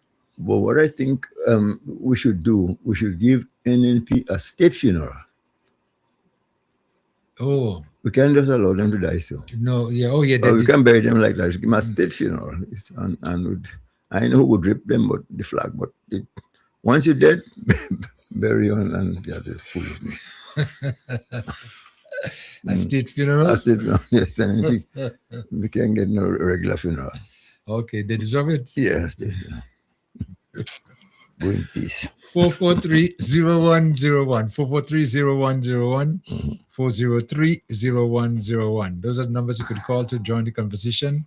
And 458-1914, 458-1914. You can call us if you want to discuss anything with us, and we feel free to do so, But as it stands right now, Solio, with the Independence celebration coming up. Yes. It's a matter of weeks from now, going to a 52nd anniversary. And what was said when the NDC government went into government back in 2022 is that they were not going to last long enough to be there still.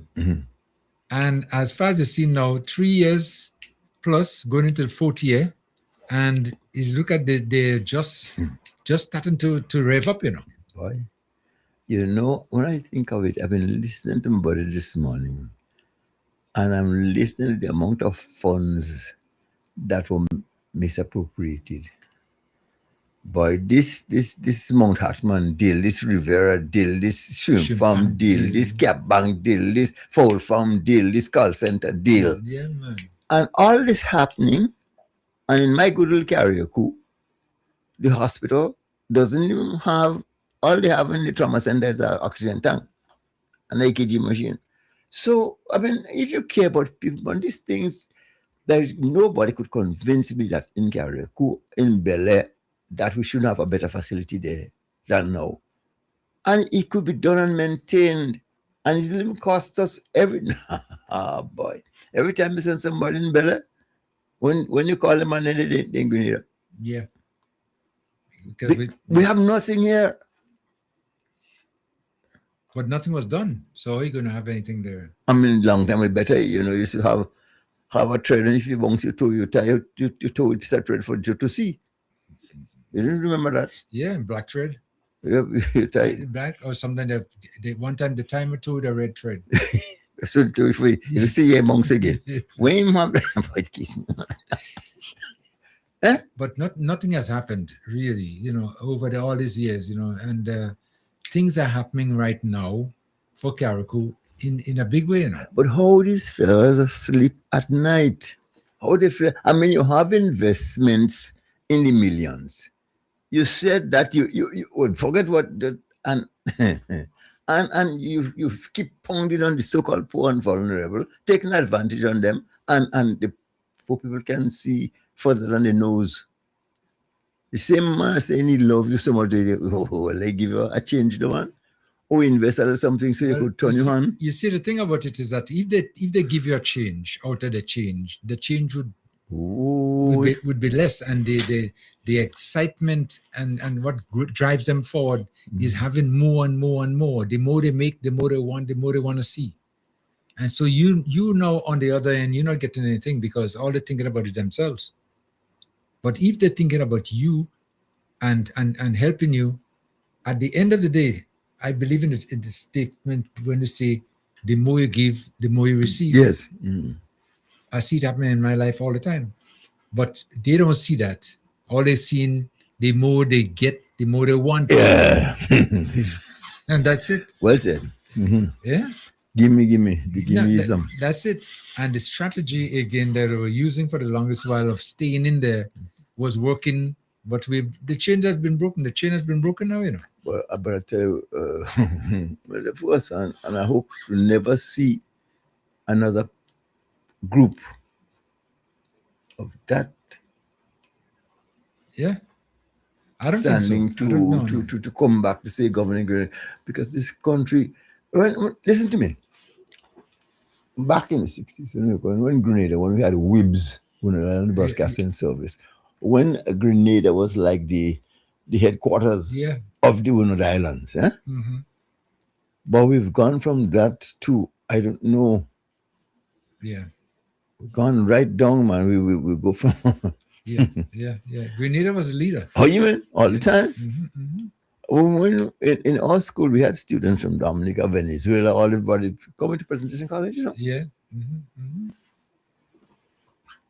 Yep. I tell you, Grenada was it. No, we can't ask nobody for anything due to the kind of the backwardness that prevailed for so very long. Yeah, we didn't move forward at all. No, Not no, at no, all, no, not at no, all. no. It was backward ever, forward never. And speaking about that too, you talk about Grenada being the gem, being the Mm-hmm. leader in the Windward Islands. Yeah. But when it came to the Grenadines, Carriacou was the New York, in the Grenadines. Carriacou was the New York. I always remember we went to Beckway years ago, boy, with Bandsman, Stillman, and Combo. I tell you, we were like the Beatles and Rolling Stones. Yes. And now you could go try your forward this way. You can't ask Beckway for nothing. No. Because we have regressed considerably. It just goes to show people's mentality and what mentality could do to our country. Yeah, on Ireland. Vibes FM, caller? Yes, good afternoon. Yeah. I'm calling back again. Mm-hmm. I want to talk about this woman in St. David's. Yes, this woman in St. David's. Coming on board, fellow St. David's and whatnot about the tourist business and about whatnot and they thing. But she did the tourist business. I want her to come and give me a rundown from the hotel, where she gets a list of the hotel saying that the hotel is poor, no guests is there and whatnot. I want to know where she get this statistic from. I mean, she as a tourist guide, she should do better than that. Not because she's on the opposite side. That she should come and talk better and say, well, we try to do better and whatnot. But this woman come and talk so much nonsense about the tourism and the tourism. And I live in right on Grandin Beach, Mr. Kim, on the beach I live in. Yeah, okay. Look, I'm sitting down there and I'm watching too much tourists on the beach. Too much tourists both coming here for the week. And I am on the beach, and I could tell you on the evening, all 5, 4 o'clock, I see so much white people walking up on the beach, people coming, they're spreading their towel, they're sitting down their peace and comfort, nobody molesting them, nobody interfering them, no trouble, no harm, and nothing. I want to know where she getting this statistic that hotels is going to, I want to know if Sanders or Grand Beach, Kowiaba and Renaissance and Silver Sands and any statistics out to her. To tell her, well, look, the guests is, the thing and the hotel is whatnot. Why they doing that to Grenadians? And then, they lying and they get not just as she leader, Miss Emily Pierre. Yes. Because nothing they're saying is true. She go and be on the headline talking a whole set of crap. When calling the O'Connor, I said, well, a dog Connor, a rat. And she can't move. She know what to say about the fish ban and all these kind of things. Time for them to stop this nonsense. This is not getting them mileage. If they want vote and they want Grenadians to support NNP, come out with the truth and stop trying to make Grenadians frightened and trying to make Grenadians lying to Grenadians. The young people know, Mr. Kim, the phone they have, as they touch it, they could see everything that's happening in the world and what's happening in Grenada. Yeah. People in the States all over just touch a button, they've seen what's happening in Grenada. We have no crime here. And the thing what's going on here is not true what you're saying. You've seen taxi driver passing with people, guests on the beach. Mr. Kim, in the evening time when you see about 6 after 6, people is walking up on the beach because it's so peaceful, it have light. Going in 6 to 1 West, going in French restaurant and eat. People bathing on the beach till all 7, 8 o'clock because they have light. All of the jetty. Time for these people to stop this nonsense. I'm fed up with these people and them now. Yeah. Okay. This is not the way for they go forward if they want to create in power. Come and tell us what they're going to do and stop lying to the Grenadian people because we're not stupid. Well, we're not stupid. Well, that's Thanks for having me again. Yeah. You're quite welcome. Yeah, okay. That's how to do the institutions they're attending is institutionalized and deceit.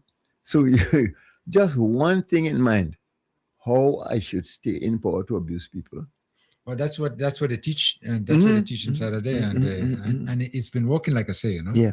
But it's just a matter of time before it stop working, and it stop working now. And what is going on with this government too? This present government, the NC government, is that we are on a different, what I should say, trajectory. Trajectory is what I was going to put it for you, man. And we're not going to go back No. We're not going to go back, because whoever is coming forward now to in government would have to match. Yeah, man.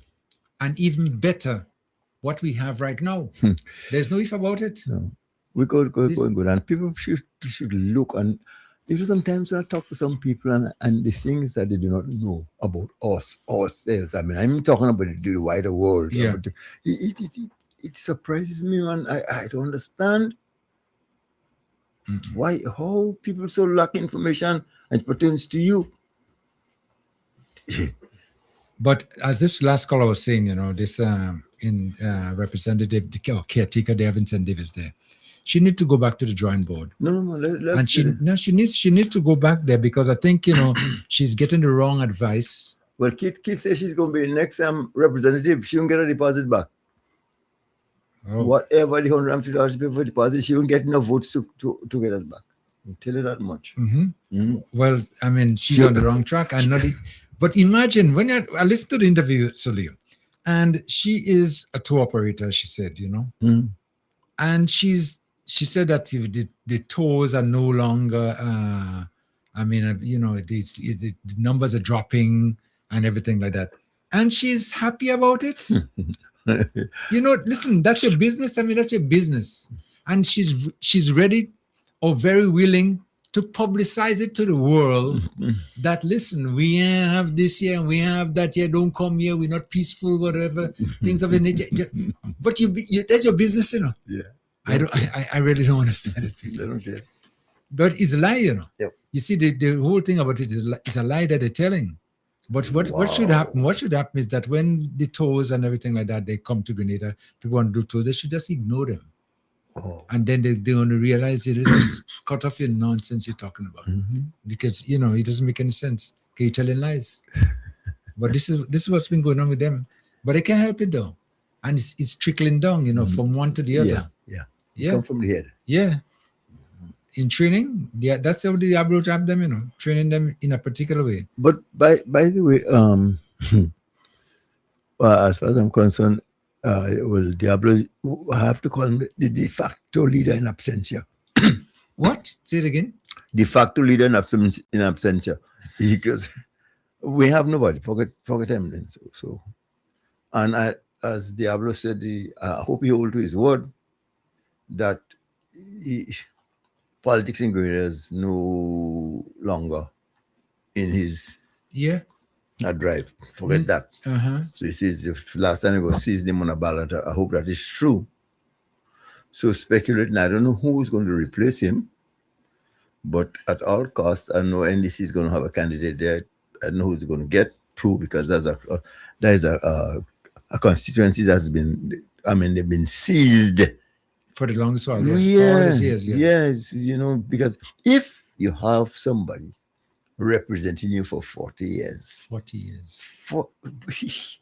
What's the matter with you? A guy who's 40 years old will have grandchild, And this is what we have now? And you didn't go from 1 to 2. So, and you still have the nerve to vote for this guy and can see the tree from the forest. Is something wrong with you? Vibes FM.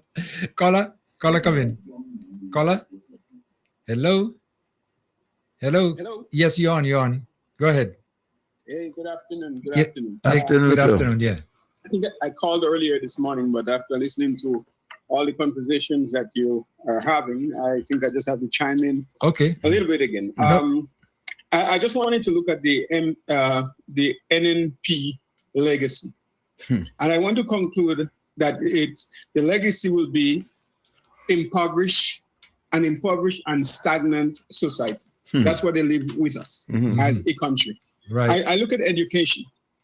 And when I look at the educational system or how education has improved or moved within the time of the NNP, which since they were the long in service government, serving government over a period in Grenada since independence, where have we moved with education? We've realized that there have been a mismatch with education in terms of what do we need and what are we doing? Are we servicing our country? Are we servicing our industries? We realize now that this government has to pulled together many resources, all kind of resources, and decision to build this country or to build that education system so that we could thrive. I look at roads. When I look at the roads in Grenada, we really don't have good roads. It hasn't been maintained. And then we have, I mean, just look at it. There's a government in power. You know, you're bringing in all kind of heavy vehicles. You know, the roads that we built have been built for maybe since before independence and stuff. And these same roads were just used for a very limited amount of vehicles. Now you have a lot more vehicles. Obviously, you have a lot more movement on the road. And obviously, then when you're coming with heavier vehicles and transportations, then the road will take a hit. Now, what did we do over the roads? Practically not much. A bit of patching and stuff. And even the resources that we had to maintain road was removed, according to what I learned. Because we had what they call travel at one point. They used to call them travel or the public works that used to be constantly maintaining the road. We don't have that anymore. Talk about the fisheries now. Again, here is a situation where the fisheries, I mean, I think the time that I remember a lot was put into fisheries was during the time of the revolution. Okay. There was a lot being done for fisheries. And why do we go back with that? I don't really understand why there was a regress. Because again, anyone has a lot in their hand, like you get something to move on, then you build on it. But apparently that wasn't the case with fisheries. And then we have a situation now that get to this point. Then sports. We look at, I look at the stadium. Okay, yes, we did stadium, but where's the maintenance of the stadium? What is the purpose? I mean, if you're putting up infrastructures and you're putting it up for a purpose, then there has to be a level of maintenance in that. So we could see that went backwards also. We look at agriculture. I think I heard kids say his grandmother and whoever was working lands and they got nothing out of it. So then apparently he pulled that back. Now we can't blame the youth. We can't blame the status of agriculture as it is, because if your government hasn't put resources in and they haven't invest into it and at least engage, then what you find now is what we have now. A lot of rested land with nothing being done with the land. And then you don't have people to work it because they're not incentivized, they're not interested, there's nothing that gives them the go ahead or the interest in doing agriculture. So we know that has been there. Housing. What have they done with housing? I mean, I could see that the government of China, we have to say thanks for building houses, but look at the kind of houses that been built. And again, the maintenance of the houses, the strategy and the method in which they employ this thing into the system. I heard there is ghetto house, wherever the houses is more like ghetto life that is living. So you can tell that this administration has get our country to a point where we become a ghetto country. We become a country that is like a dysfunctional home. Where okay, we're working, we're not making much money, or we don't care about what's happening. You grow up, you do what you want and stuff. That is basically what happened with this administration. How health. Here is what we have with health, and they're complaining. So long before this administration come into power, I heard. I mean, I don't live in Grenada right now, but I heard so many issues with health system, and then here is what we have still. So again, the improvement hasn't been made with that. Infrastructure, of course, and I think there's investors that might have put up more of the hotels and stuff. Those that we did or the government did for themselves. I heard about where most of the people that work for government are working in dilapidated condition. Even the parliament, even the what do you call this lady? The lady that represents the Queen. I heard she can't even live in a house. The house where the prime minister is supposed to be living. There's not a place for them to live. So what have they been doing? And when we look at what they have done over the years, it hasn't put us in a place where we could have moved forward than the pace we're moving now. Because this government presently have seen, in fact, got to the point where we recognize that not much has been done for the country, but yes, we have to do it. How fast can we do it?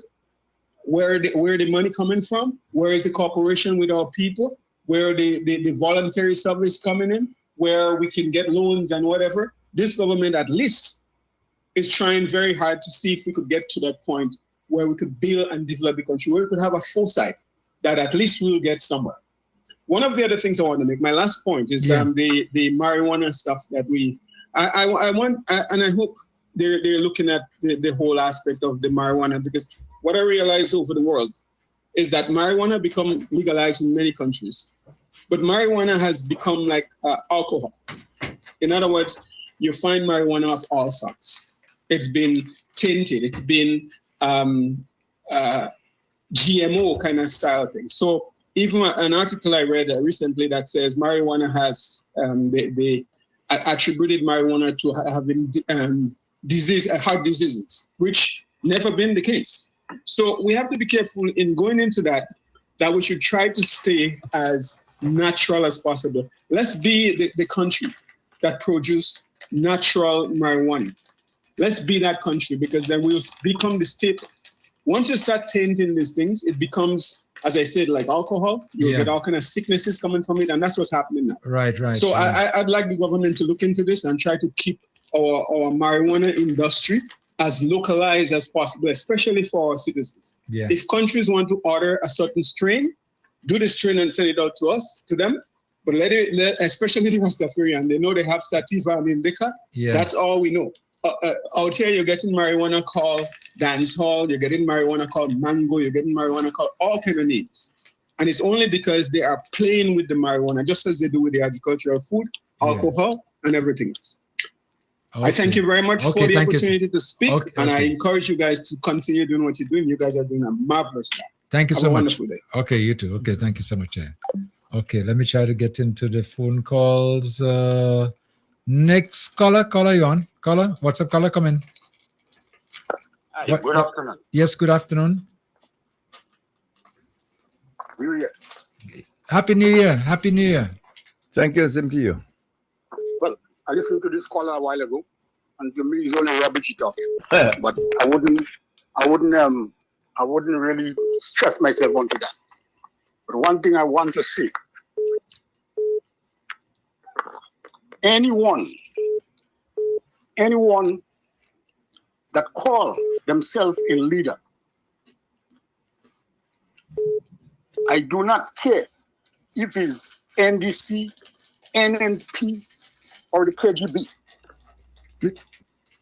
Anyone that call themselves a leader and go on a platform and said that they don't know the NDC people, the reason why the other side get in is because they don't know the NDC people. I want all you to understand, in the United States, any president that come into power, they always use that word, the American people. It's not the Democrat people, it's not the Republican people, it's about the American people. And I want them to understand that. So I want Dick Mitchell. This is what I say again. I want Dick Mitchell to go and apologize to the Grenadian people for using that wrongful word that he was using. Any leader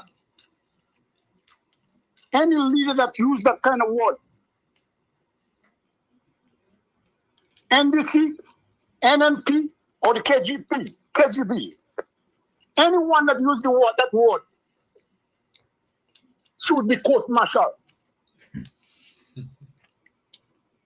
Dick Mitchell have to know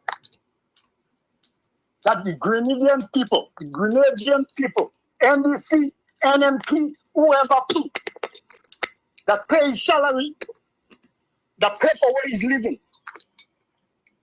So I want him to go and apologize to the people of Grenada for using that word. And I want the Grenadian people to understand that.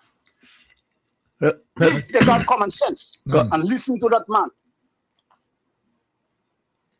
You have to go and apologize to the Grenadian people. Okay. All right. Okay, thank you so much. No comment.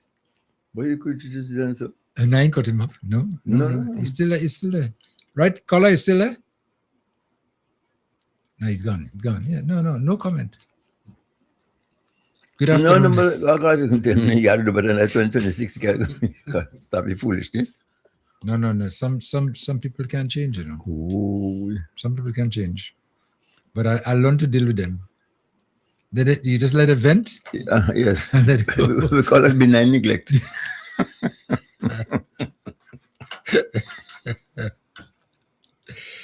If you listen to what he said there, I mean, there's no substance, eh? Yeah, no substance. And what he's trying to say, the Prime Minister said there, you know, I mean, really, he's been misled so bad. I mean, really. No, this guy is stupid with muscles, you know. Sometimes I find somebody finny, but he's a well-built fool. God help us. Dr. Betts, good afternoon. Good afternoon. How are you doing? So, Kim and Solia. Good day, sir. Good day. How are you? Happy New Year. Same to My you. good friend. Yeah, what's up? Tell me. Well, I'm just there listening to the callers patiently. Okay. Some of them don't make any sense whatsoever, but you just have to leave them. That's it. Yeah, see, no comments. Vibes FM. What's up? Caller coming. Happy New Year. Happy New Year. Happy New Year to you as well. I just want to change the subject a bit. I just listened to your students and I understand what he was saying. Anyway, that's beside the point. Yeah. I don't understand. These humps in the road, they are not painted properly. And when they paint it, it only lasts for a week. And a lot of people are damaging the cars. I just wonder, especially at night, if they can't use, which would work out much cheaper, cat's eyes. I don't know if you know what cat's eyes. Yeah, Like we say it in England. Yeah. Things that they put on the road, cars could pass on it, it wouldn't damage it. Yeah. I've just got a set from America and I have it on my drive. My drive is like a runway. You know, and I wish they would consider doing all this painting, and it does not last. And it damages a lot of cars, especially people that don't know where the humps are. Yeah. You know, I am really sad about spending all this money and doing this job, and it does not last. And that is my 2 cents. Well, thank you very much. Okay, Have a good evening. Okay, thank you. Bye-bye. As this caller spoke there, I remember the Prime Minister addressing that issue a couple of weeks ago, I think on DMZPM. And you were saying that the wrong paint was used and the method and everything like that. And they're looking to see if they could, change that to make it a bit more, like long lasting and things like that. Because in the States, so that the paint is different, and I think it goes down with some heat too as well. Yeah, it's a plastic texture. And this one they put down it dry. Yeah. Yeah, because I remember driving behind one of those road markers one time, and as they were driving there, it was finished. Yep. 1, 2, 3, 1, 2, 3. So we're going to get there at some point in time. But, The wrong material. The wrong material is being used there. But in the meantime, they need to just maybe continue repainting those humps. It's so important to be seen. Especially not only nighttime, daytime too. You just realize you're on top of a hump, and you by the time you realize you're down on the ground, and it could cause damage and things like that. Anyway, back to you, Dr. Pitt. All right. Okay, you ready? Yeah, I'm ready. Okay, good. Nice to have you around. How was the New Year shaping for you? Well, the New Year is shaping okay. A lot of work. As you know, I couldn't come up yesterday. A lot of emergencies, so I have to fulfill my duties. Yeah. I'm always there once you call me. I can't say no. Yeah. Well, it's important, right? Yeah. To make sure that because the service is needed. Yeah, and we have been well in Carriacou. We have, I write up the report, we attend to a lot of animals. 783 animals for last year, despite the devastation of burial. We are doing well. Yeah. 700, it's almost 800 and something. Wow, that's a lot. No fence, no tank, and the people, we're still a walk-in. Yeah. Fantastic. Vibes FM, caller? Good afternoon, guys. Mr. Joe. Good afternoon, my love. How are you? I'm pretty good. Listen, I day here laughing. I'm getting ready to go to the gym, but I'm only laughing at this guy, this man from Carriacou. And what comes to my mind is, I'm going to call up Trump, let him get ice to send him back in Carriacou. No. Send him right back to Carriacou. He needs to come back in Carriacou. Get ice to send him back. No. It was a nonsense. That is one time I'll oppose them nationals coming back. They will send him back. You better watch yourself because they have people watching all who's speaking about all who's speaking in America these days, you better watch yourself. He's one they go send back. Watch you go tell me next week. You know me about good it comes true. Exactly. Watch it. They go send him back from talking too much of nonsense. I just called to say hello. There's a man that spoke after this before this man there. Yeah. And he was so on point. He made so much sense, and he's so right in everything.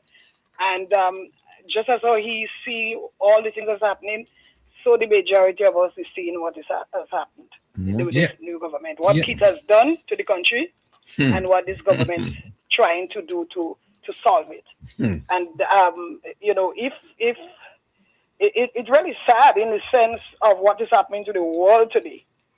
Because sometimes we feel we have it all. Everything is going nice and dandy, and we don't make it provision for a later day, and that's what the NNP did. They have not done anything for a brighter future for the Grenadian people. They accumulate the wealth for themselves, and they thought they would have been there forever. They thought things would have been like that forever. And look what is happening in the world today. Look what is happening. As I said last week, Trump turned everything upside down. I'm glad that that the countries that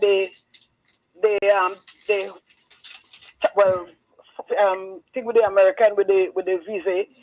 I'm so glad that it's not only Grenada alone, because could you imagine this if it was Grenada alone, what they would have been saying? They would. The NNP would have been saying, because that's what that's what they want to see.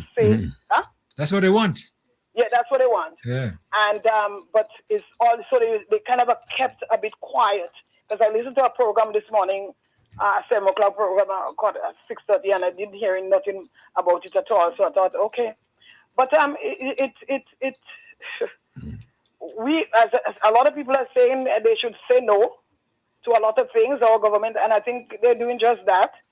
And I'm still concerned because there's a lot of people where I am living down here have apartments and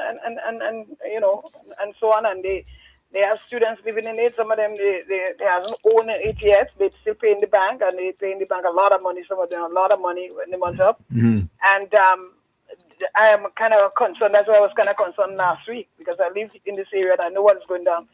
And he eventually, but he started already, but even because he's a man that he wants to just smash us, put us into a slice of bread and have us piece of cheese in the middle and just smash, and keep us there. And because we don't bow into him, and we have to be firm, and we have to.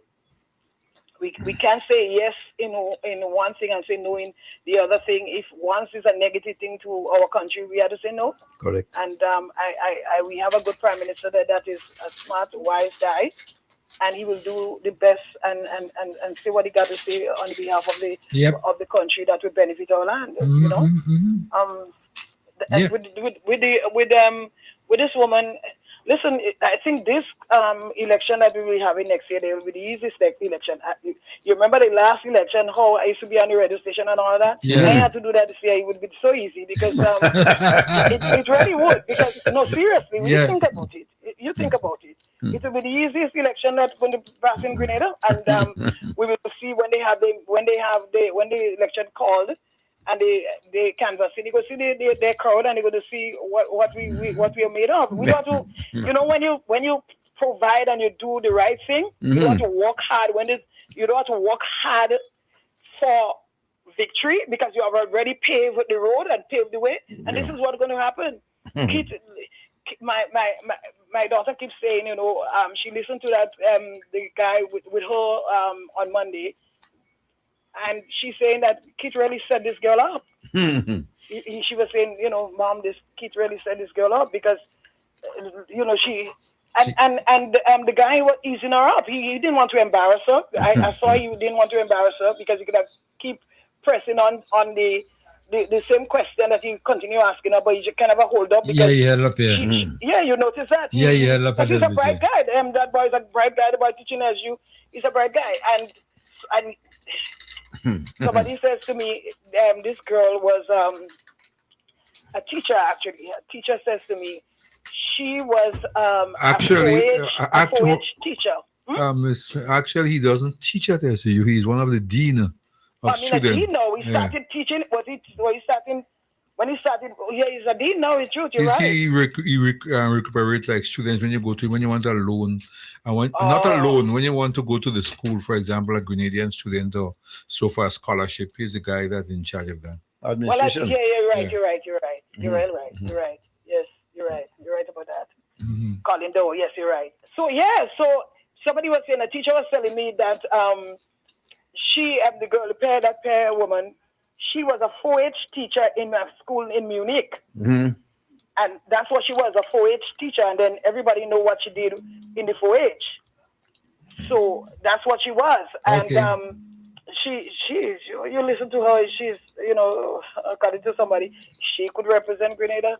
So it's really sad. And you notice you don't hear nothing about Peter David anymore? Since they arrested him. No, but Venezuela.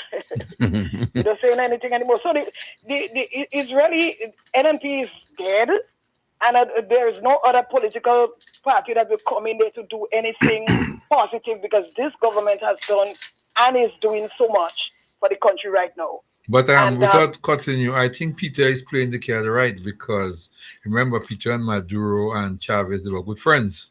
That's so right. I don't know if he still holds the citizen. Well, I don't think he holds it because he contests election. But we still have ties with the United States, and everybody is a bit scared of Trump. So anything you see could go the opposite way to what you're thinking.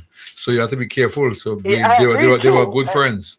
He and Maduro and Chavez. So I agree. That's what I was saying last week. Last week I was saying because I understand that a little birdie says that they were depending on him to get the money for the political thing. But right now, Maduro is in jail in America. You're right. And Cuba is another one that Marco wants to get badly rid of. You understand? So this is another one we have to be watching at as well. And with the oil that they cannot get, this gas that they cannot get in Venezuela, from Venezuela now, Trump really squeezing these guys on them. And what he had said was, which he because he's doing that for the people and him to rise up there and start demonstrating. And once they see they start demonstrating, he go tell them if they kill anybody, they coming in. But I think Cuba have an alternative. I think they have an alternative to Mexico. I've been hearing something like that. Yeah, but but you go to squeeze Mexico. Mexico, this man is. I mean, this man is. As I said last week, this guy is a crazy guy. This man is fake. This guy is doing some crazy things. I mean, and saying anything. You say anything, and he happened. Sometimes he do it. You know what I mean? Yeah. He do it. So, I last week I was saying I was kind of terrified of our country. Our country was doing so well and all of that, and all of a sudden this man just come on the scene and he just trying to rob Grenada in a hard way, in a rough way, and it bothers me sometimes. But let's he continue doing it. We have to just stand up and say no. Well, that's it, because CARICOM is together, as you realize, that one voice, so he can't penetrate that, because we're speaking as a unit. And if you realize, even the temporary halt or pause on visas there is not just Grenada, St. Vincent, St. Lucia, Dominica, Barbados, Jamaica, So, it's not going to work to try to see if he could bully his way through. It's not going to work. So. No, it's going to work. I hope so. No. They're together. The only one, Kamala and Guyana, they ought to leave them alone. They don't live. But Guyana was always, Venezuela was always, I agree.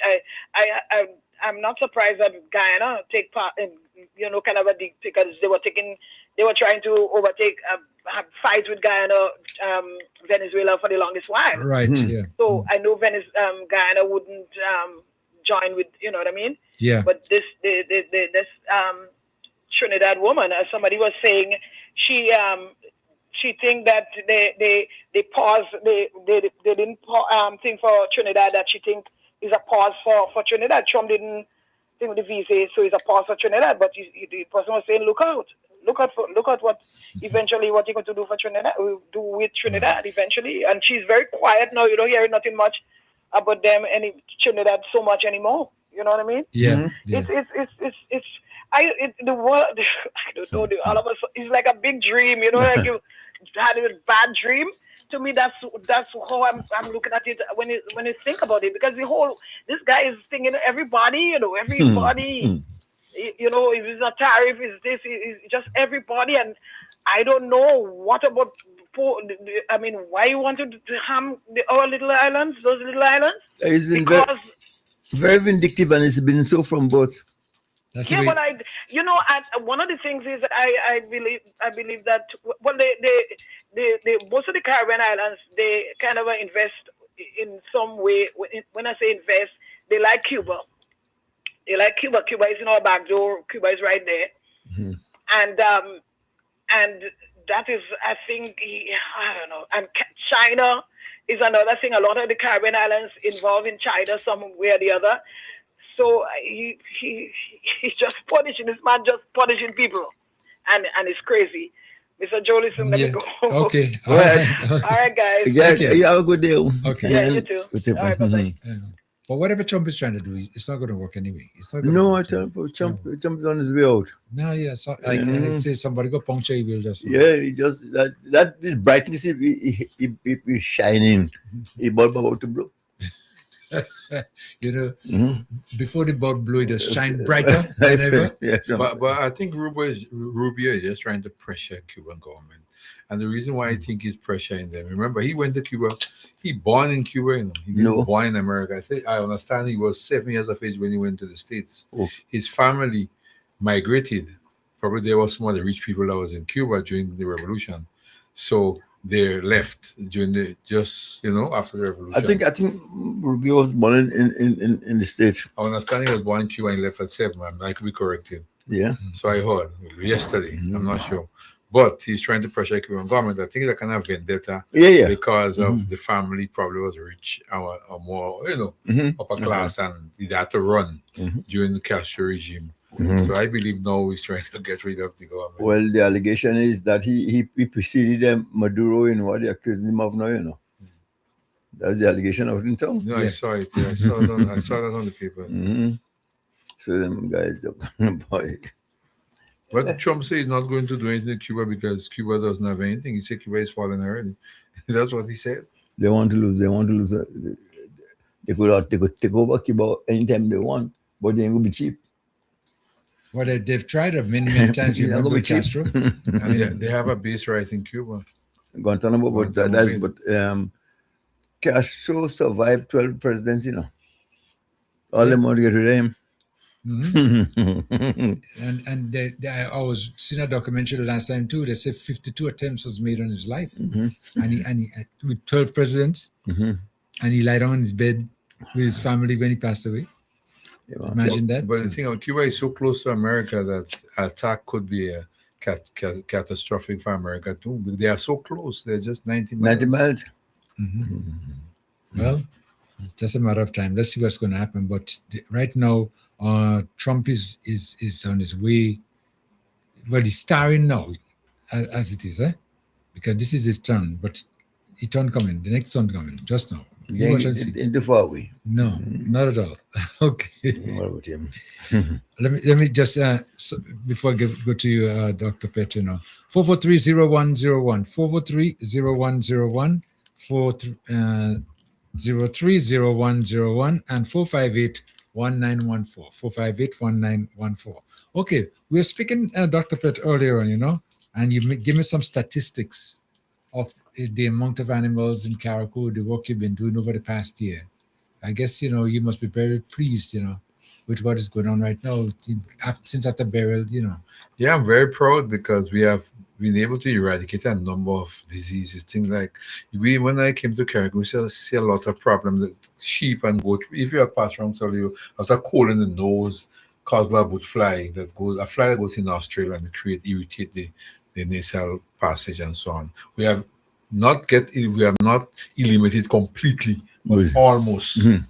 You don't see that anymore. There's a lot of treatment with parasite and so on. There's a lot of parasite in Caribou, because Caribou is dry. So a lot of things like strongyloides, Emeria, trichomoniasis. We have eliminated a lot of that by deworming, a lot of deworming, rotation of pastures and all this kind of thing. And they had pink eyes here, a lot of pink eyes like conjunctivitis. We have been able to get rid of a lot of that. So you hardly see that in Caribou. Could be because of part of burial too, because climate changes a lot of things too. So it could be part of that too. But we had worked on that a lot, and we have got rid of a lot of that problem. The main thing is parasite. My thing is, doctor, I am a very poor farmer, and an even poorer shepherd. So I love animals, love pets, and so on and so forth. But if you leave them in my care, they'll starve. So I leave them alone. Leave them alone. Probably you are too busy. Yeah. But as it pertains now to them trying to see if we could revive, the animal industry, you see that happening? Yeah, they have been building over the pens, because remember after they started the pens and they have went a long way, but here come burial and a lot more destroyed completely. So they have been doing over again, and they will reach a far way. Dr. Petty, what about this black belly sheep still exist? Yes, I think they are trying to get a few of that probably from Barbados or so. But there are some new sheep like Dapa and a lot of new breeds. But again, I'm a bit skeptical if they'll adapt to the climatic condition in Carriacou. They haven't arrived here as yet. They're in Grenada. Carriacou is hot. So I think, we have to really study them. There's a lot of study you have to do. But I think probably they think it's conducive in Carriacou. Probably they have studied that before they bring it down from America. Definitely, they have to do some work. Research. Some research. Because if not, I'm not familiar with them, but I've been studying them. Some of them, the climatic condition is not conducive to some of them. Okay. Let me take a call. Hold on. Vibes FM. What's up, caller coming? Hello. Once again. Hello. Hello. Once again. Yes. Yeah. That hypocrite woman. You see, she does be on another registration saying one thing, and then she come on this registration and saying something different. You see, these people and them, I don't even worry with this kind of people. But I want you to understand, yes, I said the United States can send me back. Of course. But I'm a U.S. citizen, 100%. And I ain't do no crime, and I do a lot of good things for this country. Which country? And if ever they send me back, I do a lot of good things for the United States. Okay. And if ever they want to send me back, that's them. But nobody could stop me from coming to Carriacou. Nobody. That's not true. Nobody could stop me from coming to Carriacou, because they wouldn't like to know this kind of person. So them could say whatever they want. Or you go send it back next week or not. Idiots. I'm idiots. But you got to be careful, because you never know. They're listening to you up there, The next thing, you see these ICE agents come by you. Listen to me. I do not scared about nobody. This is what I said. I do not scared of no one. So you're not scared of ICE? I do not. This is what I said again. I do not scared of no one. But I'm if asking. Trump want to send me back, if Trump want to send me back, he can. But then say I'm scared about anybody. Not about even you. I don't scared of. No, I don't scared of. I don't want you scared of me, no. So you trying to put things in my mouth.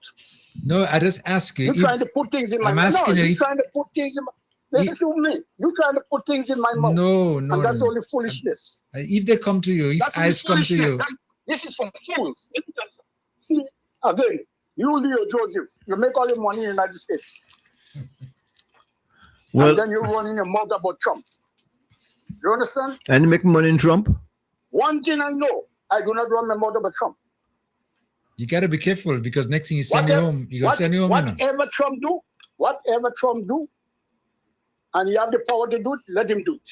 Watch, students, listen. You understand? Trump is a man. You see, all you spreading a lot of false stuff. I don't know what benefit are getting from this government of Grenada, but for you getting a lot of benefit. So Leo, you go sign the document. That's the reason why it was nonsense. Listen to me, cousin. Family. Go ahead. Family, they're talking to you. Because let me tell you something. Listen to that talk. Wait. No, hold on. You call me stupid. No, hold on. I never call you stupid. You want to call me stupid? No. Let him talk first. So we are not causing without this contact. You understand? We are not causing. Okay. All right. Just done with that nonsense. Well, my friend. You see? My friend, you promised. Listen to me. You promised when. Listen to me. We're not enemies, and we have no dialogue now. No. Let me tell you something. No. You can't get all the talk. Listen now. I'll make a statement and you want to call me this. Oh God. No, caller. Wait. Hold on. You had your say, so you know. Yes, man. Listen, man. You promised that when I come back to New York, you're going to introduce yourself so we can have a drink together and be more civil. You can continue to listen now. If you want to be civil, yes, you never use that word and call me foolish or stupid. When I call you, I never did that. I listen. No. I never did. I never even implied. Listen, man. So don't listen to me. Don't even try to know me in New York. Oh boy. Don't even try to know me. By the way, you made it to the wedding? Were you in St. Lucia? Are you jealous, the man? Are you jealous? Are you jealous, the man? The man have a young, beautiful. The man have a young, beautiful woman. Are you jealous? Well, I mean, are you jealous, the man? An advocate like you, a young, beautiful woman. An advocate like you, man, you should have been invited. You should have made the list, man. Don't worry about that. Hey. Don't worry. Don't worry about that one. Be happy. Have to be in every wedding. I said what? I don't have to be in every wedding. No, but that one. I mean, but jealous the man. Are you jealous the man about the money? Are you jealous the man of his money? Are you jealous the man of his woman? Anything this man do, are you jealous the man? Why? Why? Include being your friend. I don't about understand. that. I don't catch it. Why are you jealous this man like that? Are you have this name for this man? Are you call this man all kind of name? Deservingly so. Now we have our opposition. Or you have someone, what is it? A kind of rum man, rum nose. Which one? Coming on radio every morning for days, calling up this woman, calling this woman all kind of name. Oh boy. Disrespecting this woman. Oh boy. Huh? Disrespecting this woman. Let me tell you something. This man, he should be never walking that road in Grenada. Wow. He should be never walking that road in Grenada for what he's doing. Wow. Disrespecting this man wife. Okay. All right. Call it finish? I think you said enough. Finish for the day. Okay. Yeah. Well, till next time. Don't make yourself a stranger. A little humor is nice. Yeah, why not? Come on. It's hard to deal with. Yeah. Wow. Well, you can't be them joining them, but I ain't joining him. Oh, Trump go pick him up, you know. Yeah, I won't be surprised. Yes. I think he's scared of Trump. So he's trying to walk at Bong nosing. Yeah, because but Kim, on a serious note, I haven't heard Rolo with Benjamin. I thought I invited him. I don't know what I hope he's in good. Maybe I wonder if you have seen this in America, you have visa. And by the way, before Sister Glenda, still love you. Yeah. Miss you. Hope you well. She's all right. She called us on Sunday. Oh yeah. Yeah, very nice conversation. Yeah, she's doing fine. All right. Well, all right. Well, she's doing okay. Yeah. Good. Happy New Year. We didn't talk yet, but Be strong. We talk again. She's okay. Yeah. Mr. Marshall, same to you. Yeah. Well, And- even Mr. Marshall and Pastor too. Yeah, there was one person who said to me, who called me on Sunday, speaking about Mr. Marshall, and he says he passes by him to go by the shop to get something all the time, and we sent some regards to him. And he's saying, he doesn't move around so much, but he's very close. It's okay. Yeah, right. He's all right, so. But Kim, Yeah. The news around now is that Pastor Stanford Simon has resigned from the church. I wonder, people are speculating that maybe he's going to the movement. No. I spoke to him Yeah. a few days ago, Okay. and that is not the case. Not that he didn't resign or the church didn't throw him out or nothing of the nature. No. But like anything else, when you're in certain situations, you have what you call succession plan. In other words, he wouldn't be there forever and ever. So what he's been doing over the last couple of years, and people didn't even notice it, is that he's been training people to be in this position and to do things in his absence. To take over. Yeah. And whoever it was, I think in papers with George Worm, he mentioned something like that, and I spoke to him on it, and he says, no, he said, forget it. This guy's just, looking for mileage, whatever, so. Wow. That's the speculation. Yeah. That's all. Because, what he's been doing there and what he continues to do still, is a matter of him when he's ready, to step aside and let somebody else take over. That's it. But I think he did the right thing, though, because He didn't move out. Some leaders, they want to stay forever. But talking about Pastor Simon, no priests are an endangered species, and churches too, I'm not checking that out. I know what people are going to and Sunday come in the next 5 years, Yeah, because the church will close. Because every time I go, it's getting fewer and fewer. And the few people that are there in attendance, they're all grey. Yeah. You don't find the young people going in church now. So what happened to that? Who is the successor? Yeah. This is success with other successors are failure, Right, All definitely. keep it up. All right, okay. Let me try to take the final call. Vibes FM, caller, you on the air. Caller? Welcome. Hello, good afternoon. Yes, good afternoon, yes. Good afternoon to your panelists. Good Afternoon, my dear. Afternoon. Happy New Year. Yeah. What I'm calling to say is that your caller before, I think he's a bit confused on certain things. Do you understand? Yeah, I think he's a bit confused. And pertaining to my PM and the opposition leader, we could go back a bit when she had announced that he was in Venezuela trying to having talks with to see if he could have talks with the president of America and with Venezuela for peace and this sort of stuff. And he was in the United Nations, addressing the United Nations. That is the first thing, because I know she was lying. That is the first lie she had made to the Grenadian people. She should apologize to the Grenadian people for lying. That is the first lie she made when she announced and said that he was in Venezuela and he was in the United Nations addressing the United Nations. You understand? So my PM, I know he's very smart, he's very intelligent, and I'm fighting for him, and I know he will do when the time comes, he will do the right thing. And I know he will accept any refugees because he ain't making any sense. Because Dominica and them, they agree and they still have them with the problem with the visa thing. And he is very smart. He's a very smart prime minister. That's why I love my prime minister, and I want him to continue what he's doing and keep up the good work. And I support him 100%. I supporting him.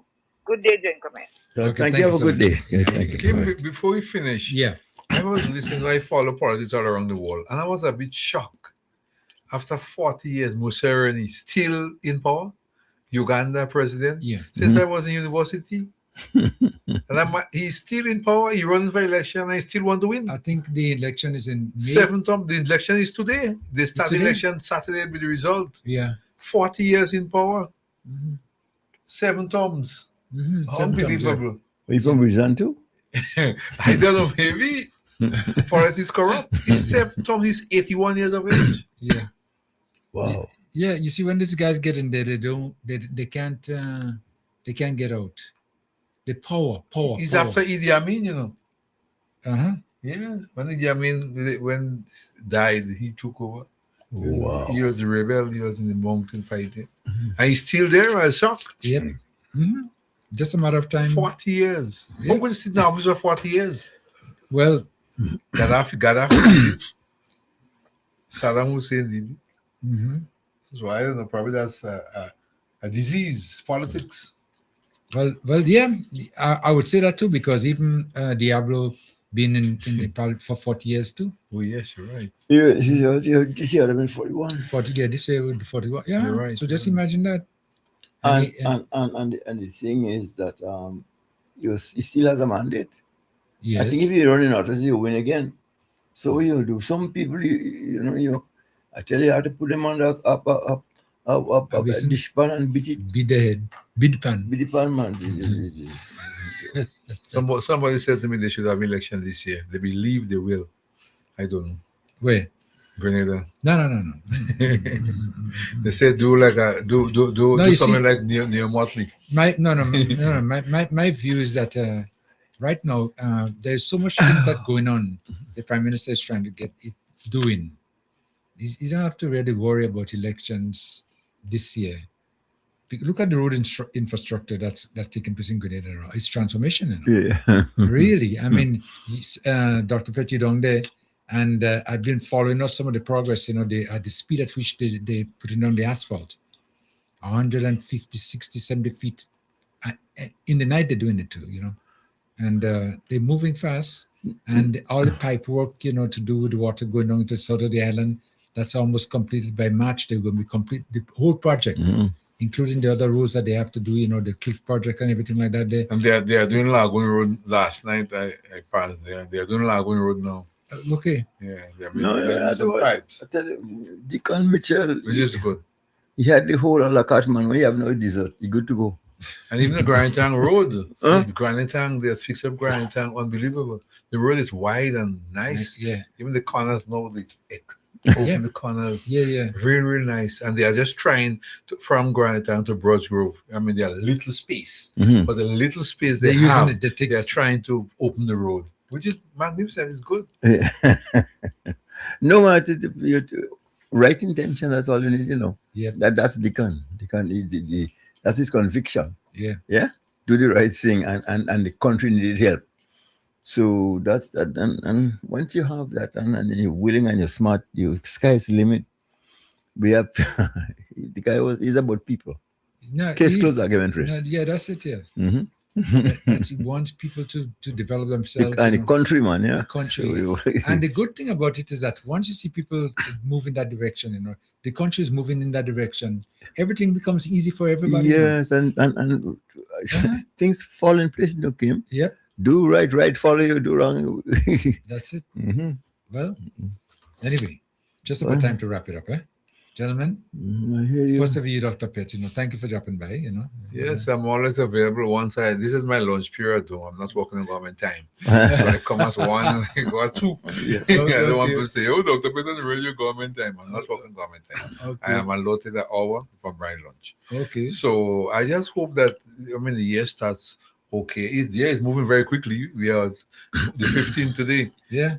But I just hope that, everything goes all right and we try to organize, whether opposition, whether government, try to get together. We are, right now, the world is in turmoil, a lot of problems. We have to be careful what we are saying when we move. We have to be doing everything. We have to do things very carefully right now. But I hope that the opposition work with us, and we organize ourselves and build our country. Forget about NNP and NDC. Let's think about Grenada and what we could do for the country, not what the country could do for us. Okay. Well, yes, sir, well, I must say, I must take some time off to say to my colleague and good friend, Cousin Milton, stay strong. We missed you. And we'll do what is necessary. Get all the rest you can and hurry on back. Yeah, he'll be back next week. What? Yeah, he'll be back next week. Okay. All right. Okay, Sakai. I call him Sakai now today. Give him a little bit of title, okay? Sakai is sick? And he hasn't been too well over the last week, Yeah. But he's doing much better now. And I spoke to him this morning, and he was in good spirits, and he wanted to come into there and say, "Oh, take Take some it down. Take it easy. take it Get easy." some black stage, Next man. week, Get some black stage bush. I tell you. Yes. Black stage. All right, okay. The views expressed on this program are those of the host and guests and not the views of this radio station.